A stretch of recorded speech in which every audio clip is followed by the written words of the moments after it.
हे guys, मैं Vimal Singh. I am starting with video. आज DDRCS का वीडियो नंबर 2 लेके आ गया हूं गाइस। आपको बताना चाहता हूं बहुत ही मजेदार वीडियो है। वीडियो नंबर 1 को बहुत ज्यादा प्यार मिला। बहुत सारे लोगों ने बोला कि सर वीडियो नंबर 2 लेके आ जाओ भाई, वीडियो नंबर 2 जल्द से जल्द लेके आओ, ज्यादा से ज्यादा वीडियो अपलोड करो। और अब मैं आपको प्रॉमिस करता हूँ कि बहुत फास्ट वीडियो अपलोड करूंगा। मैं रिटेनिंग वॉल्स के वीडियो अपलोड करने वाला हूँ। मैं आपको बताता हूँ कि मैं आज 1 वे स्लैब कंप्लीट हो जाएगा, मैं 2 वे स्लैब के वीडियो अपलोड करूंगा। और उसी के साथ मैं आपको बताता हूँ कि मैं स्टेयरकेस के कुछ प्रॉब्लम्स और कुछ वाटर टैंक है, तो ये सारे टॉपिक्स को कवर करेंगे। अप्रैल एंडिंग तक वीडियो अपलोड हो जाएगी। वीडियो को प्यार दो, शेयर करो अपने कॉलेजेस ग्रुप में। और आज आते हैं न्यूमेरिकल के ऊपर। बहुत ही ज़्यादा इंपॉर्टेंट वीडियो है। आ जाओ, पूरा का पूरा वीडियो देखना।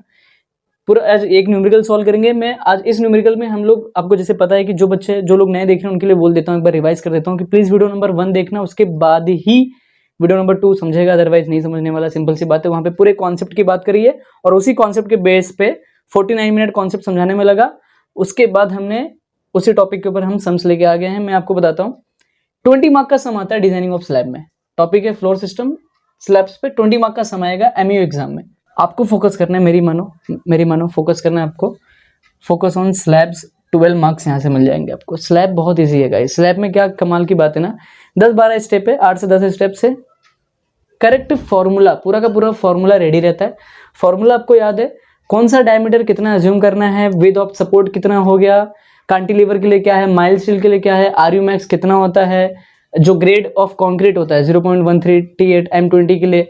तो ये सारे थोड़े से ग्राफ्स को, ये सारी चीजें अगर आ गई आपको, तो मैं बताता हूँ आप गेम चेंज कर दोगे। आपका 12 मार्क्स कंफर्म हो गया, क्योंकि स्लैब के स्टेप्स ना सीढ़ी के जैसा है। सीढ़ी के जैसा, पहला फॉर्मूला, दूसरा फॉर्मूला, तीसरा फॉर्मूला, चौथा फॉर्मूला, पांचवा, सीढ़ी के जैसे चलते चले जाओ। बस फॉर्मूले आपको पता होने चाहिए और क्या कहाँ पे चीजें, कौन सी चीजें थोड़ा राउंड फिगर करके लेनी है, ये पता होना चाहिए। बाकी गेम चेंज हो जाएगा। बहुत ही मजेदार है, ठीक है। बीम्स के लिए मैं आपको रिकमेंड नहीं करूंगा क्योंकि आपके पास ज्यादा टाइम नहीं है। मैं अगर आप बोलोगे तो, क्योंकि आज के वीडियो में तो सिर्फ और सिर्फ स्लैब S1 एंड S2 हो पाएगा। S1 एंड S2 कंप्लीट हो जाएगा। मैं आपको बताता हूँ बीम नेक्स्ट वीडियो में, अदरवाइज वीडियो बहुत ज्यादा लंबा हो जाएगा। बीम इसी वीडियो में करेंगे तो बीम नेक्स्ट वीडियो में बना देंगे। बट मैं रिकमेंड करूंगा कि मैं दूसरे टॉपिक पे जाना चाहूंगा, बीम नहीं। अगर आपको चाहिए तो मैं बीम के लिए वीडियो बनाऊंगा, आपके कमेंट के ऊपर डिपेंड करता है। बिकॉज बीम 8 मार्क का है, उतना ज्यादा इंपॉर्टेंट तो है। सिंपल सी बात है भाई, 20 मार्क का समय तो एक ही बार में पूरा का पूरा 20 मार्क्स मिल जाना चाहिए। ऐसा ही होता है हमारा थॉट प्रोसेस।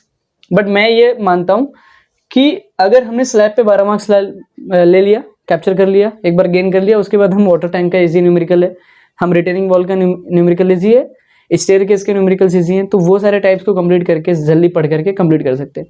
बीम आपको थोड़ा सा क्यों नहीं आएगा, उसके पीछे का एक रीजन है। लॉकडाउन की वजह से सब ने, हमारा एक ही देता था लॉकडाउन में एग्जाम्स का, कौन था आपको पता है? वो देता कौन सा था, कौन सा गॉड था वो?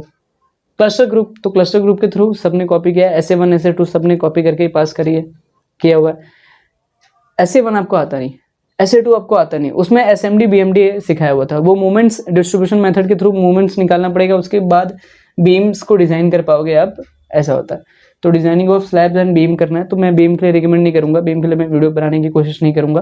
बट अगर आपके थ्रू कमेंट आता है, बहुत सारे लोग बोलते हैं कि बीम की वीडियो डालो, तो मैं बीम के ऊपर भी बनाऊंगा वीडियो, जरूर बनाऊंगा नेक्स्ट वीडियो। अदरवाइज मैं रिटेनिंग वॉल पे जाऊंगा या फिर 2 वे स्लैब, क्योंकि इस वीडियो में 1 वे स्लैब होने वाला है, तो इसका सेकंड टाइप है 2 वे स्लैब। अभी यहाँ पे 1 वे सिखा दिया, एग्जाम में 2 वे आ गया, ज्यादा फर्क नहीं है, थोड़ा ही फर्क है, बट नेक्स्ट वीडियो में हो जाएगा। मैं बताता हूँ कि वीडियो थोड़ा सा लंबा होने वाला है, बिकॉज स्लैब्स को डिजाइन करने में, एक स्लैब को डिजाइन करने में 8 से 10 स्टेप्स लगता है, तो टोटल 18 से 19-20 स्टेप्स करने हैं हम लोग को।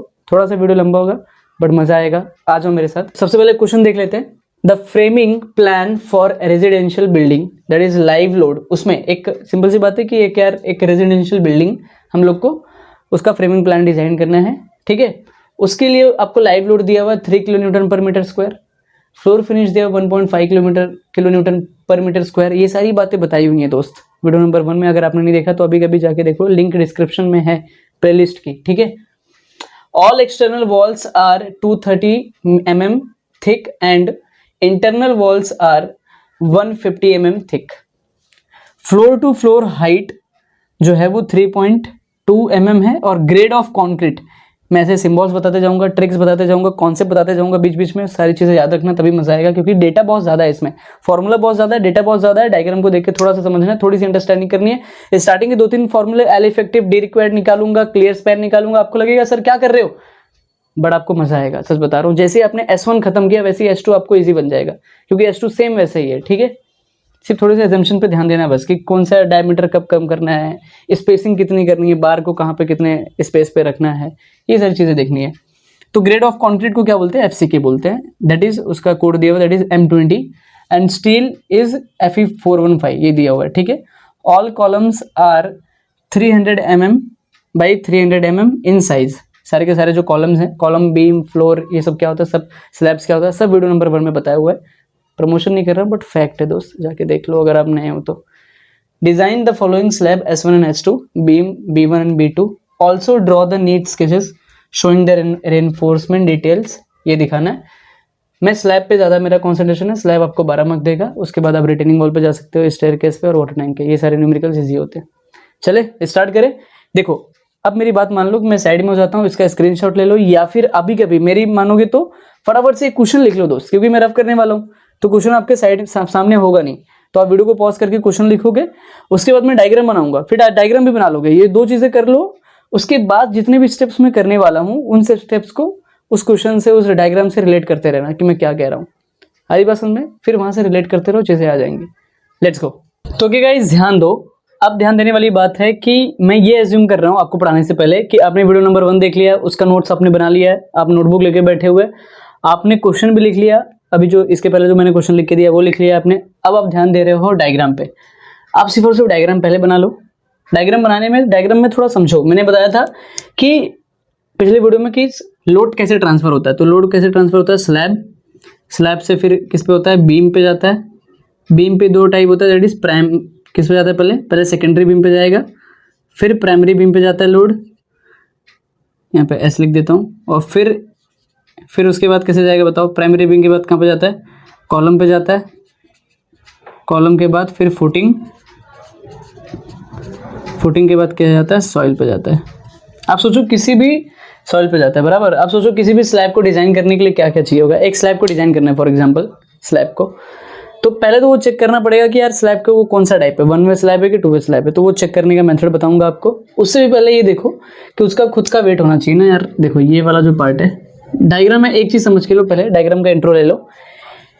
डायग्राम का जो छोटा वाला पार्ट है, जैसे कि ये 3 है, ये 4 है और ये 3 है और ये 8, ठीक है ना, इसका विड्थ जो दिख रहा है हम लोग को, इसका जो साइज दिख रहा है, ये वाला स्पैन और ये वाला स्पैन, तो ये जो स्पैन छोटा है उसको बोल दो LX, ठीक है ना, और जो स्पैन बड़ा है उसको बोल दो LY। तो स्लैब S1, ठीक है ना, ये जो स्लैब S1 है, S1 के लिए 8 है, LY की वैल्यू 8 हो गई S1 के लिए, ठीक है, और उसके लिए क्या हो गया 3, LX क्या हो गया इसका 3 हो गया।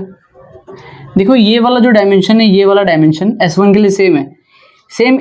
आगे मैं जाता हूँ इसी स्लैब पे, इस स्लैब का भी ये 8 है और इसका भी ये 3 है, तो डायमेंशन सेम आ रहा है, इसलिए हमने ग्रुपिंग कर दिया S1 और S1।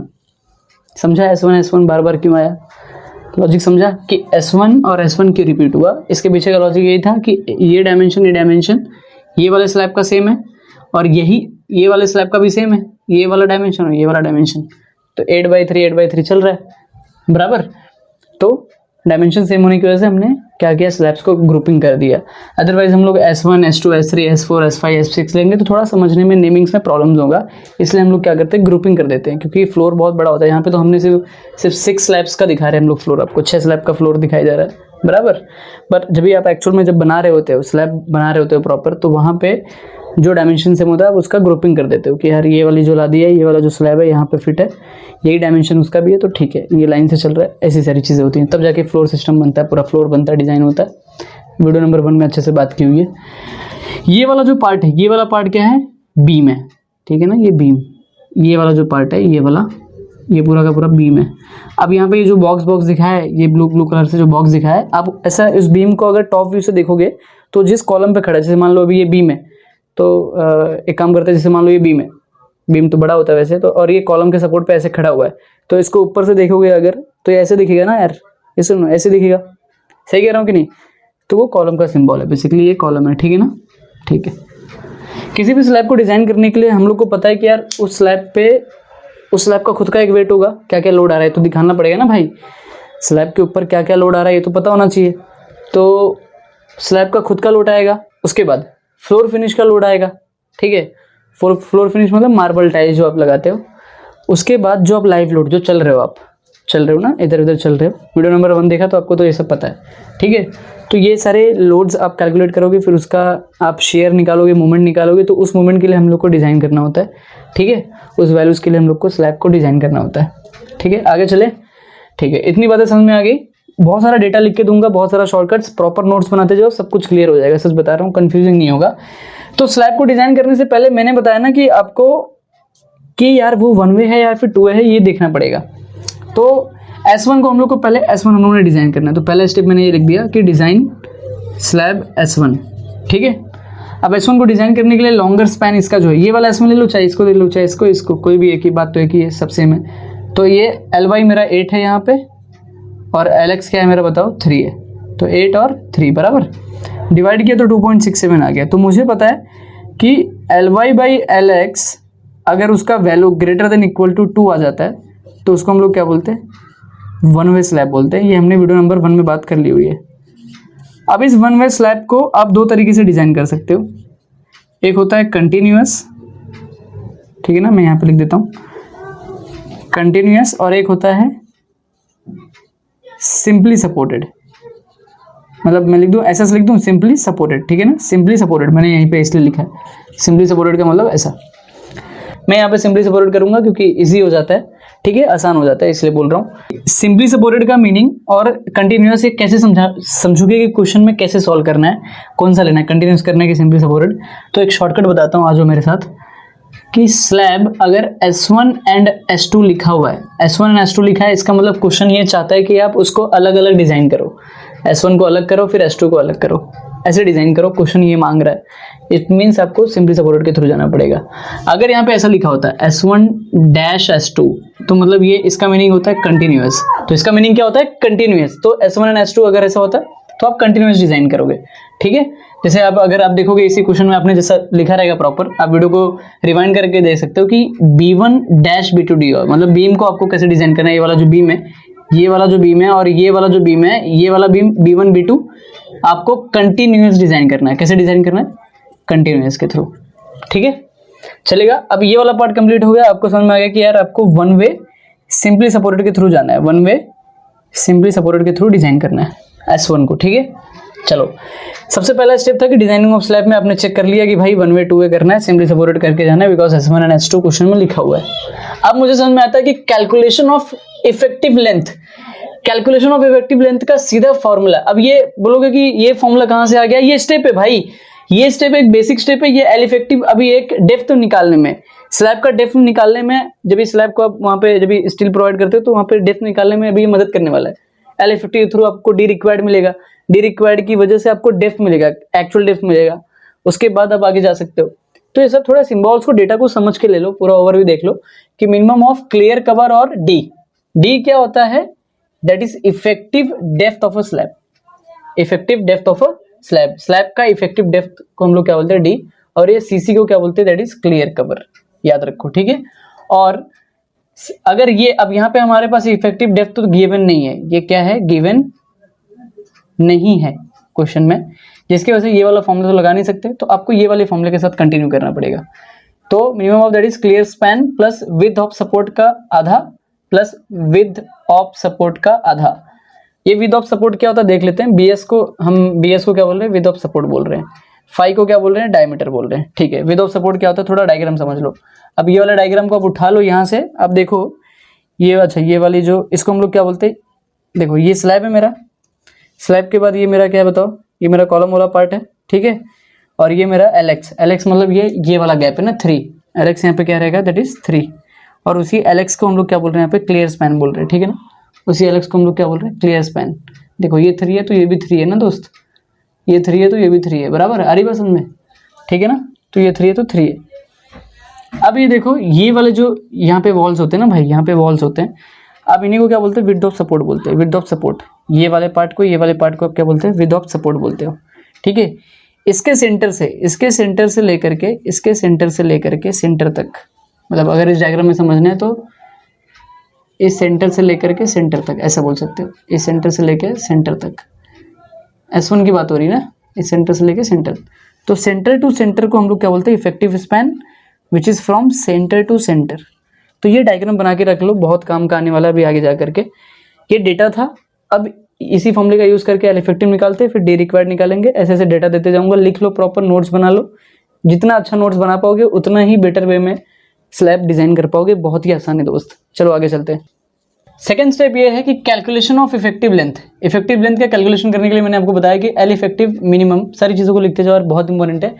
L effective minimum of clear cover plus D. D is depth of effective span, effective depth of slab, ठीक है, जो हमारे पास गिवन नहीं है, इसलिए हम लोग ये फॉर्मूले को लेके चल रहे हैं। तो एल इफेक्टिव का फॉर्मूला क्या हो गया, क्लियर स्पैन विड्थ, बीएस देख करके याद आ जाना चाहिए कि width of support, width of support का क्या है by 2 and width of support by 2। LX is 3 mm। देखो क्लियर स्पैन हमारा क्या है, ये डायग्राम को फिर से एक बार देख लो। ये हमारा स्लैब था, ये हमारा स्लैब है, ये हमारा ये वाला साइड दिख रहा है। विड्थ ऑफ सपोर्ट ये एक्सटर्नल वॉल्स और इंटरनल वॉल्स, आपने देखा था एक्सटर्नल वॉल्स का जो विड्थ है ये हम लोग को दिया हुआ है 230 mm गिवन में क्वेश्चन में, एंड इंटरनल वॉल्स का जो विड्थ है ये 150 mm दिया हुआ है, ठीक है ना। ये वाला हम लोग को एल इफेक्टिव निकालना है, इफेक्टिव स्पैन, ठीक है ना। एल दिया हुआ है क्लियर स्पैन, ठीक है, L is a clear span and effective length जो होता है दैट इज इफेक्टिव स्पैन, हम लोग को ये निकालना है। तो फॉर्मूला में पुट कर दो, दैट इज एल इफेक्टिव क्या हो जाएगा बताओ, लिख दूं मैं। क्लियर स्पैन की वैल्यू 3 mm है, हम लोग ने इसको 3000 mm में ले लिया। 3000 plus width of support external wall के लिए कितना था 230/2 प्लस इंटरनल वॉल के लिए एक है 150, तो 150/2 करोगे तो आपको इतना मिल जाएगा 3190 mm मिल जाएगा। इसको कन्वर्ट कर दिया हमने mm में, दैट इज मीटर में, mm से मीटर में कर दिया 3.19 मीटर। अब ये होने के बाद इसके बाद ये एल इफेक्टिव यूज होगा एक फॉर्मूले में, कैलकुलेशन ऑफ डेप्थ में। डेप्थ को जब स्लैब का डेप्थ कैलकुलेशन करोगे तभी, क्योंकि स्लैब का जब भी डेप्थ मिलेगा ना तो 25 इंटू डी करोगे ना, कैपिटल डी, तो हम लोग को self weight of a slab, slab का जो खुद का वेट है ना वो वेट निकालने के लिए हम लोग को ये डी निकालना पड़ रहा है। अभी आगे समझेगा धीरे धीरे। स्टेप नंबर 3 लिखते जाओ, प्रॉपर नोट्स बनाते जाओ। देखो मैं क्या कर रहा हूँ, गेम चेंज कर दूंगा, सच बता रहा हूँ। इसके लिए हम लोग को डी रिक्वायर्ड करना है।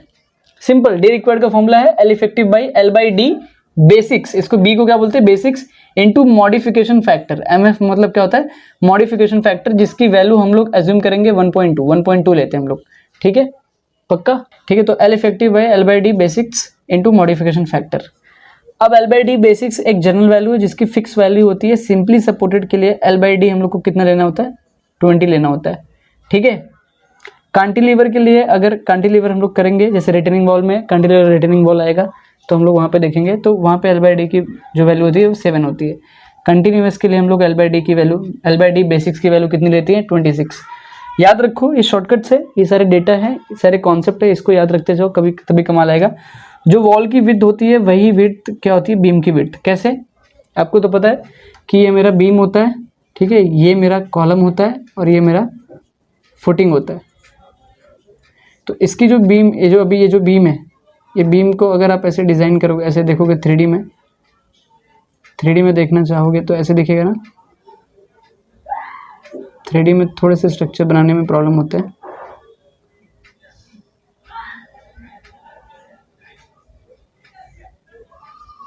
ठीक है, ये 3D, तो अभी ये मेरा बीम है, मेरा 3D में बीम ऐसे दिखेगा। अब इस बीम के ऊपर ही ये जो विड्थ है, ये जो विड्थ है, विड्थ, इसी विड्थ के ऊपर ही आप वॉल कंस्ट्रक्ट करोगे ना भाई, इसी विड्थ के ऊपर, ये बीम के ऊपर ही तो हमारा वॉल होता है, बराबर, हमारा वॉल इसी के ऊपर तो होता है। ऐसे ऐसे आपका वॉल रहेगा,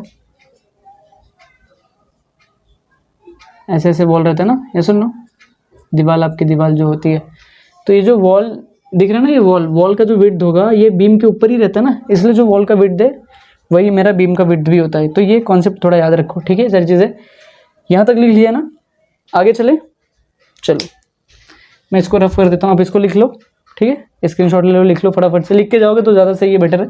अब मैं रफ करता हूँ इसको, ठीक है ना। आई होप आपने सब डायग्राम प्रॉपर बना करके लिख रहे हो मेरे जैसा। अगर आप ऐसे लिखोगे तो आपको पूरा आ जाएगा, गारंटी के साथ बता रहा हूँ। तो डी रिक्वायर्ड का ये फॉर्मूला यहाँ पे लगा लो, अभी डी रिक्वायर्ड निकालो फटाफट से। तो डी रिक्वायर्ड एल इफेक्टिव का भी हम लोगों ने वैल्यू निकाला 3.19 बराबर, और एल बाई डी बेसिक्स की वैल्यू हम लोग को कितनी लेनी है सिंपली सपोर्टेड के लिए, हम लोग सिंपली सपोर्टेड ले रहे हैं ना, तो 20 इंटू मॉडिफिकेशन फैक्टर इंटू 1.2, ठीक है ना। मॉडिफिकेशन फैक्टर, ये मॉडिफिकेशन फैक्टर क्यों होता है समझो इस बात को। अगर मैं मॉडिफिकेशन फैक्टर नहीं लेता हूँ और मैं इन दोनों वैल्यूज़ को लेकर के डी रिक्वायर्ड जो है और फिर मैं कैपिटल डेप्थ निकालता हूँ, ठीक है ना। ये डी रिक्वायर्ड, डी को लेकर के हम लोग क्या करेंगे ना, कैपिटल डेप्थ निकालेंगे हम लोग कैपिटल डी जो होता है वो depth, actual depth of a slab हम लोग निकालेंगे। तो वहाँ पे जो डेप्थ होता है ना, जो वो वैल्यू आएगी वो वैल्यू स्ट्रक्चर को फेल कर सकती है, इसलिए हम लोग एक ऐसा पर्टिकुलर वैल्यू 1.2 एक ऐसा मॉडिफिकेशन फैक्टर है जिसको करने से थोड़ा सा ज़्यादा डेप्थ बेल हो चलेगा पर कम नहीं। हरी बात समझ में, जब हम कंस्ट्रक्शन कर रहे होते हैं कंस्ट्रक्शन, तो वहाँ पे कुछ चीज़ों की वैल्यू होती है, कुछ ऐसे पैरामीटर्स होते हैं, कुछ ऐसे मेजरमेंट्स होते हैं, जैसे स्पेसिंग हो गया, बार्स की स्पेसिंग में आप देखोगे तो वहाँ पे हम लोग ज़्यादा एजम्पशन करते हैं। मल्टीपल ऑफ 5 में हम जो लोग ज़्यादा नंबर ले लेंगे कि भाई ज़्यादा स्टील डाल दो चलेगा, पर कम की वजह से स्ट्रक्चर फेल नहीं होना चाहिए, कम की वजह से स्लैब में कुछ प्रॉब्लम नहीं आना चाहिए, कम नहीं होना चाहिए, ज़्यादा थोड़ा हो जाएगा चलेगा, थोड़ा सा ज़्यादा थोड़ा सा। तो 1.2 मल्टीप्लाई करते ही जो वैल्यू आएगी, आपको जो वैल्यू मिलेगी वो वैल्यू एकदम सेफ रहेगी। वो डी को जब आप इनपुट डालोगे तो वो डी प्रॉपर सही रहेगा। तो मैं आपको दैट इज़ कैल्सी में कैलकुलेट करके दिखाता हूँ कि 3.19 अपॉन 20 इंटू 1.2 तो कितना आ रहा है, दैट इज़ 0.132 आ रहा है, ठीक है ना। तो ये मीटर में, तो इसको अगर आप कन्वर्ट कर दोगे एमएम में तो 132 जैसे 0.1329 आ रहा है ना। तो अगर अभी इसको मैं एमएम, ये एमएम में है, सॉरी मीटर में है, अगर मैं एमएम में कन्वर्ट कर दूं तो 132.9 हो जाएगा ना एमएम में, ठीक है। तो मीटर से एमएम कन्वर्ट कर दिया ना, बराबर, मीटर से एमएम कन्वर्ट कर दिया हमने। तो डी रिक्वायर्ड की वैल्यू इतनी हो गई। डी रिक्वायर्ड हम लोग को चाहिए इतना, बट हम लोग प्रोवाइड कितना करेंगे, हमेशा याद रखो मल्टीपल ऑफ 5 में राउंड फिगर करो, ठीक है। राउंड फिगर हमेशा मल्टीपल ऑफ 5 में कर दो चलेगा। तो हम लोग रिक्वायर करेंगे 150 mm कर देंगे प्रोवाइड। हम लोग कितना प्रोवाइड करेंगे, 150 mm। मुझे पता है कि यार अब इतना वीडियो देख करके मुझे नहीं लगता कि आपको पूरी तरीके से समझ में आ रहा है, पर मैं गारंटी के साथ बता रहा हूँ भाई, नोट्स बनाते जाओ, फॉर्मूले ज़्यादा हैं, वीडियो को स्किप मत करना, पूरा देखो। आपको एक S1 स्लैब S1 आप डिज़ाइन करो, वो नोट्स लिख लिया आपने साथ साथ में मेरे, प्रीफर करते जाओ, पक्का आपको पूरा समझ में आ जाएगा। एक दो बार प्रैक्टिस से समझ में आ जाएगा। स्लैब 12 मार्क्स आपका हो जाएगा। बहुत ईजी है यार, बहुत ज़्यादा ईजी है, बस थोड़ा सा लंबा है यार, थोड़ा लंबा रास्ता है, बट रास्ता बहुत ही साफ है यार, बहुत ही स्मूथ है, फॉर्मूला वाइज है, फॉर्मूला। तो भाई डी रिक्वायर्ड क्यों निकाला, भी आगे जाकर इसकी वैल्यू यूज़ होगी। ये हम लोग को capital actual depth of slab देगा। जब स्लैब का एक्चुअल डेप्थ देगा तो हम लोग 25 में मल्टीप्लाई कर देंगे, फॉर्मूला है। तो सेल्फ वेट ऑफ स्लैब हम लोग को मिल जाएगा, इसलिए इसकी ज़रूरत है। तो हम लोग ने ज़्यादा प्रोवाइड कर दिया, 132.9 चाहिए, बट हम लोग ने 150 mm कर दिया मल्टीपल ऑफ 5 में। कोई इंजीनियर है, कोई साइट इंजीनियर जो 145 कर रहा है, कोई 135 पे कर रहा है, 140 पे कर रहा है, मल्टीपल ऑफ 5 में चाहिए, 140 कर रहा है तो भी चलेगा, बट मुझे 150 सेफ लग रहा है थोड़ा, तो मैंने उतना कर दिया, चलेगा, ठीक है ना। 10-15 mm बढ़ा दो, ठीक है, 10 बढ़ा दो या फिर 15 बढ़ा दो, ठीक है। मैंने 15 बढ़ा दिया बेसिकली, 135 से लेकर के आसपास। मान लो ये 133 था, 135 समझ करके मैंने 150 ले लिया। आपको ये समझाना, ये समझा तो मैं आप आगे जा सकता हूँ। आपको ये टेबल बना के लेना है, प्रॉपर नोट्स बना के लेना है, तो चलते हैं आगे। तो ये गाइस ध्यान दो, अब तक आपने देख लिया कि आपने एल इफेक्टिव निकाला, और उसी एल इफेक्टिव का यूज हो रहा है कैलकुलेशन ऑफ डेप्थ में डी रिक्वायर्ड निकालने के लिए। L effective upon L by D basics और मॉडिफिकेशन फैक्टर। मॉडिफिकेशन फैक्टर की वैल्यू 1.2 से लेके 1.4 तक के बीच में ले सकते हो, 1.3 भी ले सकते हो, चलेगा। 1.2 ले लो या फिर 1.4 ले लो, चलता है। आपने इसको कैलकुलेट करके 132.9 mm निकाला, बट मैंने उसको थोड़ा सा आगे बढ़ा करके एक्सटेंड करके मल्टीपल ऑफ 5 में 150 mm कंसिडर किया। हम लोग 150 mm प्रोवाइड करेंगे डी रिक्वायर्ड, ठीक है। अब उसके बाद हम लोग देख रहे हैं कि डी रिक्वायर्ड कैपिटल डी हम लोग को निकालना था, कैलकुलेशन ऑफ डेप्थ। ये स्लैब का डेप्थ निकाल रहे हो गाइस, आप किसका डेप्थ निकाल रहे हो, स्लैब का। तो स्लैब का डेप्थ एक्चुअल में हम लोग को ये वाला डेप्थ निकालना था, दैट इज ये पूरा का पूरा कैपिटल डी है। अब इसको निकालने के लिए आप सोचो, देखो मैं ऐसे इसको दिखाता हूँ, दिखाने के लिए ऐसे इसको दिखाता हूँ। मुझे यहाँ से लेकर के यहाँ तक का कैपिटल डी निकालना है। इसके लिए मुझे ये वाला चाहिए होगा, ये यहाँ से लेकर के यहाँ तक का लेंथ चाहिए होगा, जो मेरे पास नहीं है। तो इसको मैं क्या बोलता हूँ, इसी को मैं बोलता हूँ क्लियर कवर, जो मेरे पास है इसी को मैं क्या बोलता हूँ, क्लियर कवर। अब मैं देख रहा हूँ कि यहाँ से लेकर के, इसके सेंटर से लेकर के यहाँ तक का जो लेंथ होता है, इसको बोलते हैं डी रिक्वायर्ड। इस डी की वैल्यू हमने निकाल ली है, बराबर। अब समझा, ये डी रिक्वायर्ड, यही था वो डी रिक्वायर्ड भाई, जिसको हमने निकाला है भी यहाँ से। क्लियर कवर हमें पता है, हमें अज्यूम करना है एक्चुअली। और ये जो डायमीटर है, डायमीटर भी हमें अज्यूम करना है। क्लियर कवर हम लोग 20 अज्यूम कर रहे हैं। लिखते जाओ क्या क्या वैल्यू अज्यूम कर रहे हो, मेरे जैसे लिखते जाओ, बहुत आगे जाओगे, सच बता रहा हूँ, पूरा का पूरा आ जाएगा। क्लियर कवर 20 और डायमीटर जो है वो 10 है, अज्यूम किया इसको।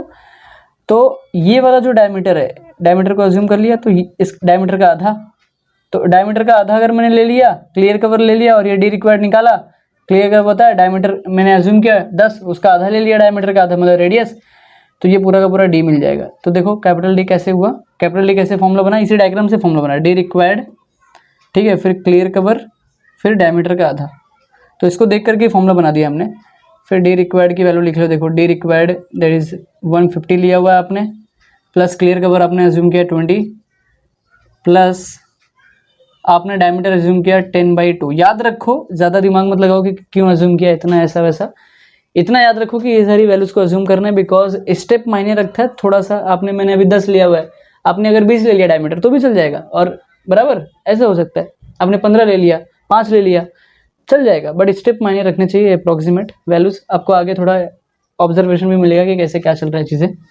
इसको कैलकुलेट करोगे तो 175 आ जाएगा mm में, ठीक है ना, हम लोग mm में निकाल रहे हैं ना दोस्त।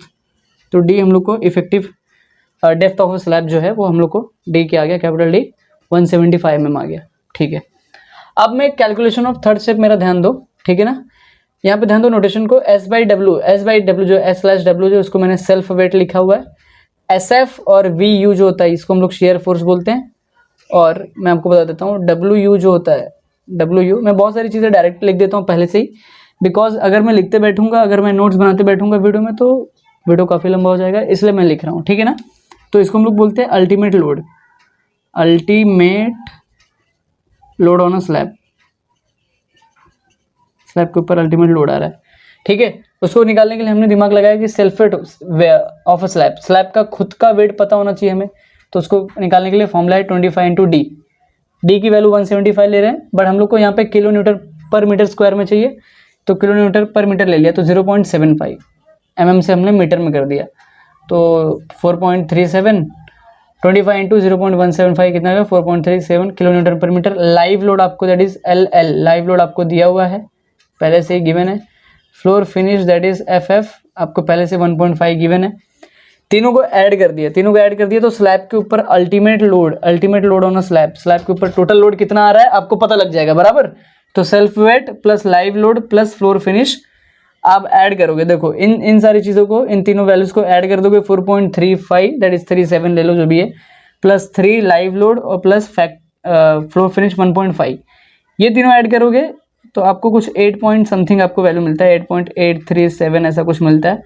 अब इस वैल्यू को जब आप मल्टीप्लाई 1.5 से करोगे, 1.5 is the factor of safety, 1.5 क्या है, एक फैक्टर ऑफ सेफ्टी है गाइज।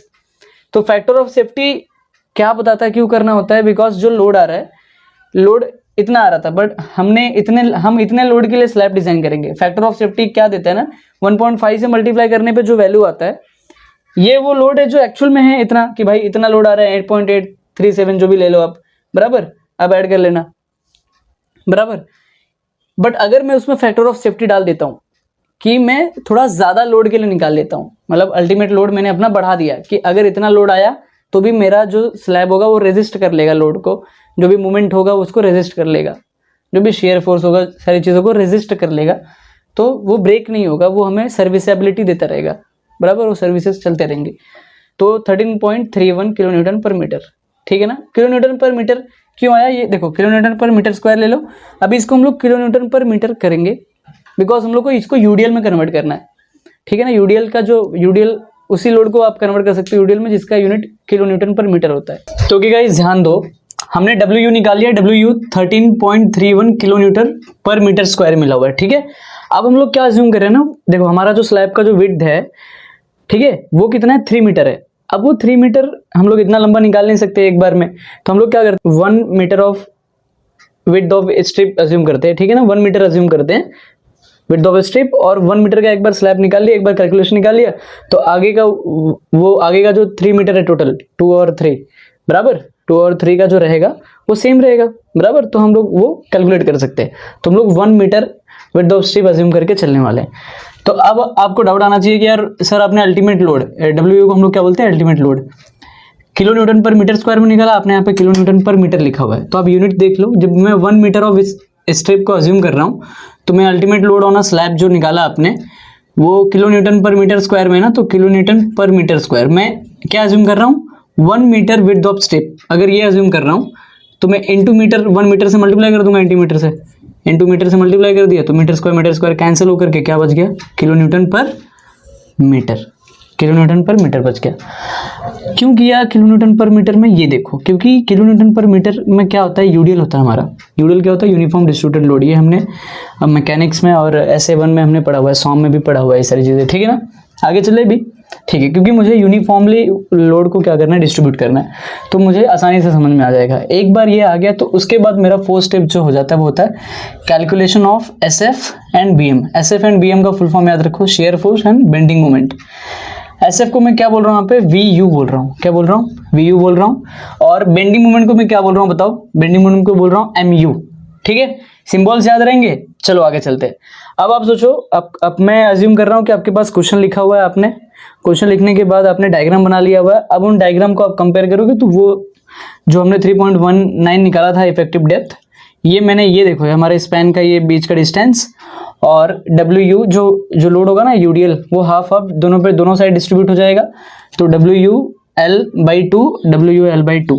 अब ये चीज़ कहाँ से आ गई, ये फॉर्मूला कहाँ से आ गया सर, ये वीडियो नंबर 1 में है गाइस, वीडियो नंबर 1 देखना बहुत इंपॉर्टेंट है, उसके बिना तो ये मुझे नहीं लगता कुछ भी आएगा, ठीक है ना। तो जा करके देख लो, तो यूनिफॉर्मली डिस्ट्रीब्यूट हो गया इक्वली हाफ ऑफ, बराबर, क्योंकि ये 1 वे स्लैब है ना, 1 वे स्लैब, बराबर, बताया वो सब बताया वीडियो नंबर 1 में। अब देखो मुझे शेयर फोर्स निकालना है, VU का मेरा फॉर्मूला है WUL/2, ये मेरा फॉर्मूला है, याद रखो, ये मेरा फॉर्मूला है। अब ये निकालने के लिए मैंने डायरेक्टली आंसर लिख दिया, मैं कुछ चीज़ें डायरेक्टली लिख देता हूँ ताकि मैं फटाफट से वीडियो पढ़ा सकूँ, आप समझते हो ना, ठीक है। WUL/2, W की वैल्यू क्या है मेरी बताओ, W का वैल्यू ये ultimate load, that is 13.31 into L की वैल्यू मेरी क्या है बताओ, लेंथ क्या है L, जितना 3.19 अपॉन 2, ये कैलकुलेट करोगे तो ये वैल्यू मिल जाएगा। अब आपको डाउट आना चाहिए कि सर आपने किलोमीटर पर मीटर लिया था, फिर आपने यहाँ पे किलोमीटर में कैसे ले लिया, समझो बात को। वैसे ये शेयर फोर्स है ना, तो फोर्स का यूनिट तो न्यूटन में होता है, बट हम लोग यहाँ पे किलोमीटर में लेकर के चल रहे हैं, ठीक है।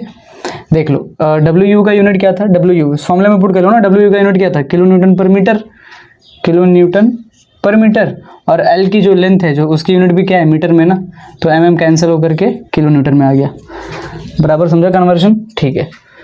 अब यहाँ पे भी देख लेते हैं, मुझे MU निकालना है, मूवमेंट निकालना है, भाई शेयर फोर्स तो निकाल लिया हमने, मूवमेंट निकाल लेते हैं। तो मूवमेंट निकालने के लिए second formula, this is the formula for movement. अच्छा, ये फॉर्मूला सिर्फ और सिर्फ 1 वे स्लैब का है दोस्त, ठीक है ना, वहाँ पे अलग है। तो WUL/8 ये फॉर्मूला है मेरा, ये याद रखना है। स्टेप्स बहुत ईजी है। WU की वैल्यू कितनी है मेरी, ये WU है ना मेरा, WU आपने निकाला ना अभी, ये सुनो, ठीक है। तो कितना है 30.31 इंटू L कितना है मेरा 3.19 का होल स्क्वायर अपॉन ये मल्टीप्लाई और अपॉन 8, तो ये वैल्यू आपको मिल जाएगा। अब यहाँ पे आपको यूनिट किलो न्यूटन पर मीटर में, किलो न्यूटन मीटर में मिल गया। यूनिट समझा ना कि WU की वैल्यू क्या है, यूनिट क्या है, किलो न्यूटन पर मीटर स्क्वायर, WU की वैल्यू सॉरी किलो न्यूटन पर मीटर है, और L की वैल्यू क्या थी मेरी, मीटर स्क्वायर, तो एक एक कैंसिल होकर के किलो न्यूटन मीटर मिल गया मुझे MU, मतलब मूवमेंट। तो अब इस मूवमेंट के लिए हम लोग को क्या करना पड़ेगा, हम लोग को स्लैब डिजाइन करना है, बट आगे हम लोग को अभी जा करके हम लोग को इस मूवमेंट जो हमने डेप्थ दिया था, चेक फॉर डेप्थ करना पड़ेगा। हम लोग को डेप्थ चेक करना पड़ेगा कि जो डेप्थ हमने दिया था क्या वो डेप्थ राइट है या फिर डेप्थ ज़्यादा तो नहीं है, मतलब स्ट्रक्चर सेफ है कि नहीं है, ये सारी चीज़ें चेक करने का फॉर्मूला होता है। जो हमने डी प्रोवाइड किया था ना 175 mm, तो वो चेक करना पड़ेगा कि इस मूवमेंट के लिए 175 mm का जो डेप्थ है वो राइट है कि नहीं। अगर नहीं राइट रहा तो स्ट्रक्चर फेल हो सकता है, इसलिए चेक करने का फॉर्मूला है। आगे चले, लेट्स गो। अब आ जाते हैं चेक फॉर डेप्थ के ऊपर। तो चेक फॉर डेप्थ हम लोग को चेक करना है, मैंने बताया कि ये डेप्थ को क्यों चेक करना है, सुनो ध्यान से। इसका फॉर्मूला होता है MU max is equal to RU max BD square. MU max क्या होता है सर, RU max क्या होता है, BD क्या होता है, ये सब पता लगेगा, टेंशन मत लो, ठीक है। MU max का सबसे पहला ये फॉर्मूला लिख करके रख लोगे, इसको बॉक्स बना लेना है, which is very very important formula, ठीक है ना। 1 वे 2 वे में सब में यूज होता है, 1 वे स्लैब में यूज होगा, 2 वे स्लैब में भी यूज होता है, ठीक है। ये तो 1 वे चालू है अपना। तो MU max की जो वैल्यू होती है, जो आपने MU निकाला हुआ है, MU max is nothing but the MU which is 16.93 kilo Newton metre, ठीक है ना, ठीक है। अब देखो ये फॉर्मूला था MU max is equal to RU max into BD square. तो D बाकी के वैल्यूज को यहाँ पे रख दो, तो RU max इंटू B यहाँ पे आ जाएगा, और D स्क्वायर था तो रूट डाल दो, तो D is equal to basically क्या हो जाएगा, MU max upon RU max into B। B क्या था, B is width of strip, 1 metre जो आपने लिया ना, बी की वैल्यू बेसिकली क्या थी, वो 1 मीटर थी, ठीक है ना, आ रही बात समझ में, ठीक है। आगे चले, अभी वैल्यू पुट करते फटाफट से, ठीक है। एमएमएक्स की वैल्यू मैंने यहाँ पे क्या बोला, 16.93, बट मुझे एमएम में लेना है, न्यूटन एमएम में लेना है। देखो किलो न्यूटन को न्यूटन में करो, किलो न्यूटन को न्यूटन में करो, 10⁻³ बराबर, और मीटर को एमएम में करो इंटू 10⁻³ बराबर, upon R U max into B. R U max क्या होता है मैं आपको समझाता हूँ। अब आर यू मैक्स की कहानी समझने के लिए थोड़ा यहाँ से आ जाते हैं, मतलब ये वाला पार्ट जो है, थोड़ा सा ये चीज़ को यहीं तक समझ के रखो, और लिखने के टाइम पे ये पूरा लिखना, फिर उसके बाद ये साइड में नोट डाल करके लिख लेना, ये सब क्या होता है R U max. R U max एक कहानी है, थोड़ा सा कॉन्सेप्ट है, समझ लेते हैं फटाफट से, ठीक है। चलो, R U max basically it is a moment resisting factor. R U max एक ऐसा फैक्टर है जो ये डिसाइड करता है कि मोमेंट रेजिस्ट कर पा रहा है कि नहीं। इस वैल्यू से हम लोग को पता लगता है, ये पर्टिकुलर स्टील के लिए फिक्स होता है, FE 250 के लिए फिक्स है, FE 415 के लिए है, ठीक है। ये सारी वैल्यूज के लिए फिक्स होता है, FE 500 के लिए फिक्स होता है, तो हम लोग देख लेते हैं मोमेंट रेजिस्टिंग फैक्टर, ठीक है। नोट डाल करके ये पार्ट, ये वाला गाइस नोट डाल के लिख लेना। आर यू मैक्स बेसिकली दो बातों को बताता है। वो बताता है कि यार मैं स्टील के बारे में जानकारी दूंगा, आपको नॉलेज दूंगा, और एक कॉन्क्रीट के बारे में नॉलेज दूंगा, ठीक है ना। तो आर यू मैक्स जब स्टील के बारे में नॉलेज देगा तो बोलता है एफ वाई को हम लोग क्या बोलते हैं, यील्ड स्ट्रेस, क्या बोलेंगे, यील्ड स्ट्रेस, ठीक है। स्टील का जो यील्ड स्ट्रेस होता है वो हम लोग देखेंगे। आर यू मैक्स में हम लोग क्या देखेंगे, कॉन्क्रीट के बारे में नॉलेज लेंगे, ठीक है ना। तो FCK उसका सिंबल क्या है, FCK। तो FCK को हम लोग क्या बोलते हैं basically, grade of concrete. FCK को हम लोग क्या बोलते हैं, ग्रेड ऑफ कॉन्क्रीट। अब ये ग्रेड ऑफ कॉन्क्रीट क्या करता है, इसका काम क्या होता है बेसिकली, ये चीज का अच्छे से लिखना आप लोग, ठीक है। इसका काम होता है कैरेक्टरिस्टिक्स ऑफ कंप्रेसिव स्ट्रेंथ। अब ज्यादा डेप्थ में नहीं जा सकता, पर ये वो चीज बताता है कि यार जो कंप्रेसिव स्ट्रेंथ है, मतलब उस कॉन्क्रीट का कंप्रेसिव स्ट्रेंथ कहाँ पर है, कहाँ पे कंप्रेशन आ रहा है, जहाँ पे टेंशन आता है वहाँ पे हम लोग क्या करते हैं, वहाँ पे स्टील डाल देते हैं, बराबर, ये सारी चीजें। तो ये सारे प्रॉपर कैरेक्टरिस्टिक्स के बारे में बात करता है, जो पहले सेमेस्टर में हम लोग बात कर चुके हैं वहाँ पे, उन टॉपिक्स में, वो सब्जेक्ट्स में, ठीक है ना। आगे चले अभी, ठीक है। अगर इतना समझ में आ गया हो, ये दो चीजें समझ में आ गई, तो थोड़ा समझ लेते हैं इसके कोड के बारे में, कि क्वेश्चन में क्या दिया रहता है। क्वेश्चन में इस बार हम लोग को FE 415 के लिए 0.138 FCK दिया हुआ है, ऐसा वैल्यू दिया हम लोग को। तो इसका यूज कैसे करना हो तो मैं सिखाऊंगा, बट आर यू मैक्स समझो, ये बेसिकली ये मेरा यील्ड स्ट्रेस की बात होती है, मैं बताऊंगा। This is nothing but the FY, ये जो वैल्यू होती है वह FY की वैल्यूज होती हैं, ये FY की वैल्यू है, ये FY की वैल्यू है, मैं समझाऊंगा कैसे आगे जाकर के फॉर्मूले में यूज होने वाला है।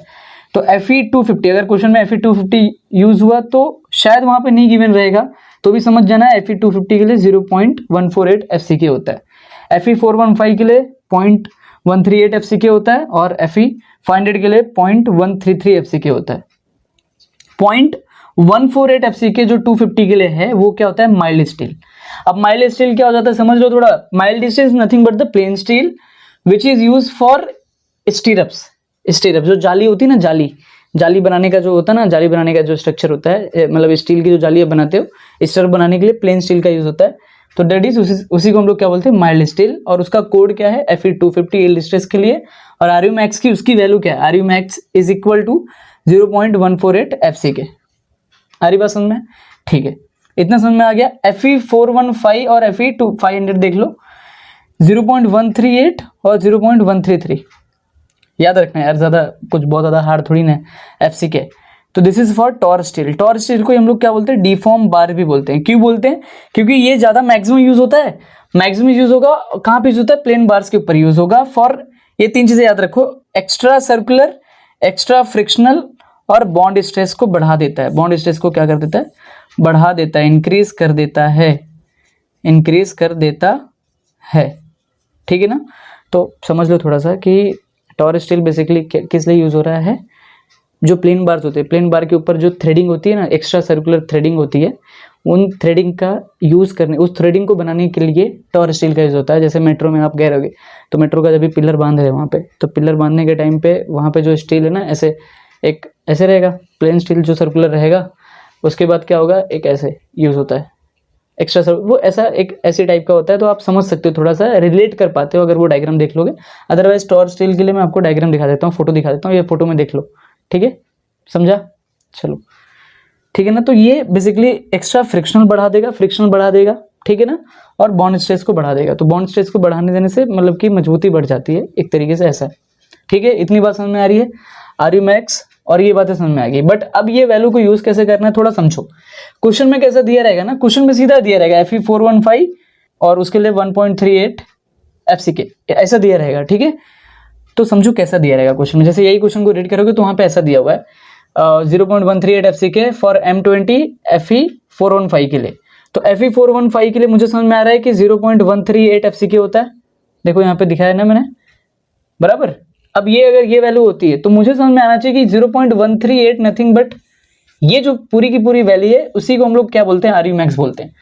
ये 0.138 FCK जो क्वेश्चन में दिया है उसी को हम लोग क्या बोलते हैं, आरयू मैक्स बोलते हैं। ये हमें पता होना चाहिए, ठीक है, ठीक है। तो ये वैल्यू उठा करके मैं वहां पे पुट कर दूं, चलो मैं 0.138 इंटू FCK पुट कर देता हूं, ठीक है।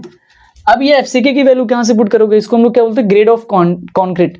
तो ग्रेड ऑफ कॉन्क्रीट का कोड होता है और प्रॉपर वैल्यूज होती हैं। जैसे यहाँ पे ग्रेड जो है वो M20 है, M20 यूज हुआ है, तो M20, तो FCK ये जो 20 होता है ना भाई 20, ये 20 का मतलब ही है कि FCK के जगह पे 20 पुट कर दो, थोड़ा घुमा फिरा करके बट समझ लो, ठीक है ना। FCK एक बार और रिवाइज कर दूं, मैंने ये बोला कि क्वेश्चन में ऐसा दिया रहेगा Fe415 के लिए, ये स्टील जो है Fe415 स्टील के लिए आपका 0.138 FCK M20 ऐसा क्वेश्चन में गिवन है। इसका मतलब ये होता है कि 0.138 जो है वही मेरा क्या है, आरयू मैक्स है। मैंने लिख दिया यहाँ पे, ठीक है। तो आरयू मैक्स के जगह पे अभी फॉर्मूले में आरयू मैक्स आ गया है, तो मैंने ये वाला फॉर्मूला यूज कर लिया FCK। अब FCK की वैल्यू कहां से लाओगे, तो FCK की वैल्यू जो M20 दिया हुआ है वो 20 ही FCK की वैल्यू है, वो जो 20 है वही FCK की वैल्यू है। तो FCK के जगह पे क्या करो, 20 पुट कर दो। आप लोग खुद से कर देना, ठीक है ना, ठीक है, समझा, ठीक है। अब Fe415 का सर ये कहां पे यूज होगा, ये भी माइंड में आना चाहिए कि Fe415 कैसे यूज होगा। तो 415 जो होता है ना वो क्या होता है, मेरा Fy का वैल्यू होता है, जो आगे जाकर के अभी हम लोग जब स्टील प्रोवाइड करेंगे तो वहां पे एक फॉर्मूले में यूज होने वाला है। Fy की वैल्यू 415 पुट करनी होती है, हम लोग देखेंगे अभी आगे के फॉर्मूले में, आगे के स्टेप्स में, ठीक है। आगे चलें, इतना पार्ट लिख करके रख लो भाई, समझ लो। FCK के जगह पे 20 पुट कर देना इंटू बी की वैल्यू क्या 1 मीटर, बट हम लोग सब mm में ले रहे हैं इसलिए यहाँ पे 1 मीटर का mm में करोगे तो 10⁻³ आ रही बात समझ में। अब ये वैल्यू को कैलकुलेट कर दो, ये वैल्यू मिल जाएगी 78.32, ठीक है। अब ये डेप्थ आपने निकाल लिया, आपका डेप्थ कितना आ गया, आप थोड़ा यहाँ से कॉन्सेप्ट समझो कि आपका डेप्थ आया है 78.32 mm। कब, जब आपने मोमेंट क्या दिया, कौन सा मोमेंट दिया, 16.93 किलो न्यूटन का मोमेंट जब आप आ रहा है आपके स्ट्रक्चर पे, आपके स्लैब पे, तो आपका डेप्थ आपने उस टाइम पे डेप्थ कितना आया आपका 78.32। तो ये जो डेप्थ है ना ये एक्चुअल डेप्थ है, बट आपने प्रोवाइड कितना किया था 150। आ रही बात समझ में मैं क्या कह रहा हूँ, मतलब अगर इतना मूवमेंट आया स्लैब के ऊपर, अगर इतना स्ट्रक्चर पे इतना मूवमेंट आ रहा है, ठीक है, इतना मूवमेंट आ रहा है और आपका डेप्थ एक्चुअल का इतना ही आना चाहिए था, इतने डेप्थ के लिए इतना मूवमेंट आना चाहिए, बराबर, बट आपने प्रोवाइड ज्यादा कर दिया, मतलब मूवमेंट अगर और बढ़ गया, हमने डेप्थ ज्यादा दिया है, देना इतना ही था बट हमने ज्यादा दे दिया हुआ है, समझ आ रही बात, हमने ज्यादा दे दिया हुआ है। तो अगर मूवमेंट थोड़ा बढ़ भी गया तो भी हमारा स्ट्रक्चर फेल नहीं होगा। ये कमाल की बात होती है, ये खूबसूरती होती है थोड़ा डेटा को समझने का, साइट इंजीनियर यही सब दिमाग लगाना है आपको साइट पे, बराबर, कि डेप्थ में हमारा क्या है, सेफ है। तो मैं लिख सकता हूँ safe in, therefore safe in depth, depth क्या है मेरा, सेफ है। आगे चलो, चलो लिख लो इसको। तो ओके गाइस सुनो, ध्यान दो, कैलकुलेशन ऑफ रेनफोर्समेंट R/F में नेक्स्ट टाइम से R/F लिखूंगा तो आप समझ जाना, कैलकुलेशन फॉर रेनफोर्समेंट। जब रेनफोर्समेंट की बात होती है तो वहां पे स्टील डालना होता है। एक हमने पढ़ा है कि 1 वे स्लैब में हमें मेन स्टील डालना होगा और फिर डिस्ट्रीब्यूशन स्टील डालना होगा, ये चीज पढ़ा है हमने वीडियो नंबर 1 में, ठीक है। मेन स्टील हम लोग को डालना है, उसके लिए हम लोग को पहले कैलकुलेट करना पड़ेगा कि कितने एरिया में मेन स्टील डालना है, तो ये चीज समझनी पड़ेगी। तो AST कितना निकालना है, एसटी प्रोवाइडेड का फॉर्मूला है कि कितनी एसटी प्रोवाइड करनी है, समझो। एसटी प्रोवाइड करना है, उसका फॉर्मूला है 0.5 FCK BD। अभी के अभी याद रख लो ना यार, देखो FCK BD, ठीक है, FCK BD upon Y FY, ठीक है ना। मैं एक बार और बोल देता हूँ, शुरू से बोल देता हूँ। तो मेन स्टील का जो AST प्रोवाइड करना है वो कितना है, देखो AST that is area of steel कितना प्रोवाइड करना है उसके लिए फॉर्मूला है 0.5 FCK BD upon FY of 1 minus root of 1 minus 4.6 MU upon FCK BD square. यहाँ पे BD था, यहाँ पे BD स्क्वायर है, यहाँ पे FCK BD, यहाँ पे FCK BD स्क्वायर, यहाँ पे 0.5 और अपॉन में FY 1 minus root of 1 minus root of 1 minus.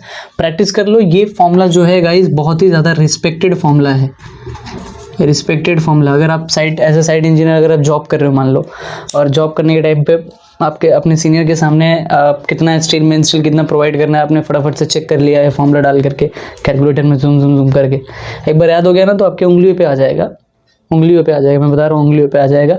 इतना ईजी है, ठीक है, ये उंगलियों पे आ जाएगा और फटाफट से आप बता दोगे कि इतना है कौन सा AST मिनिमम, और कंपेयर करके अभी हम लोग पढ़ेंगे कि AST मिनिमम क्या है, AST प्रोवाइडेड क्या है। जो बड़ा होता है उसको हम लोग ज़्यादा प्रोवाइड करते हैं, तो हम लोग अभी चेक करते हैं, ठीक है ना। आगे चले, ठीक है। तो area of steel and these are the things. अब सवाल ये आता है कि sir FCK BD FY MU की तो चलो सर आपने बता दिया, MU की वैल्यू 16.93 किलो न्यूटन मीटर होता है।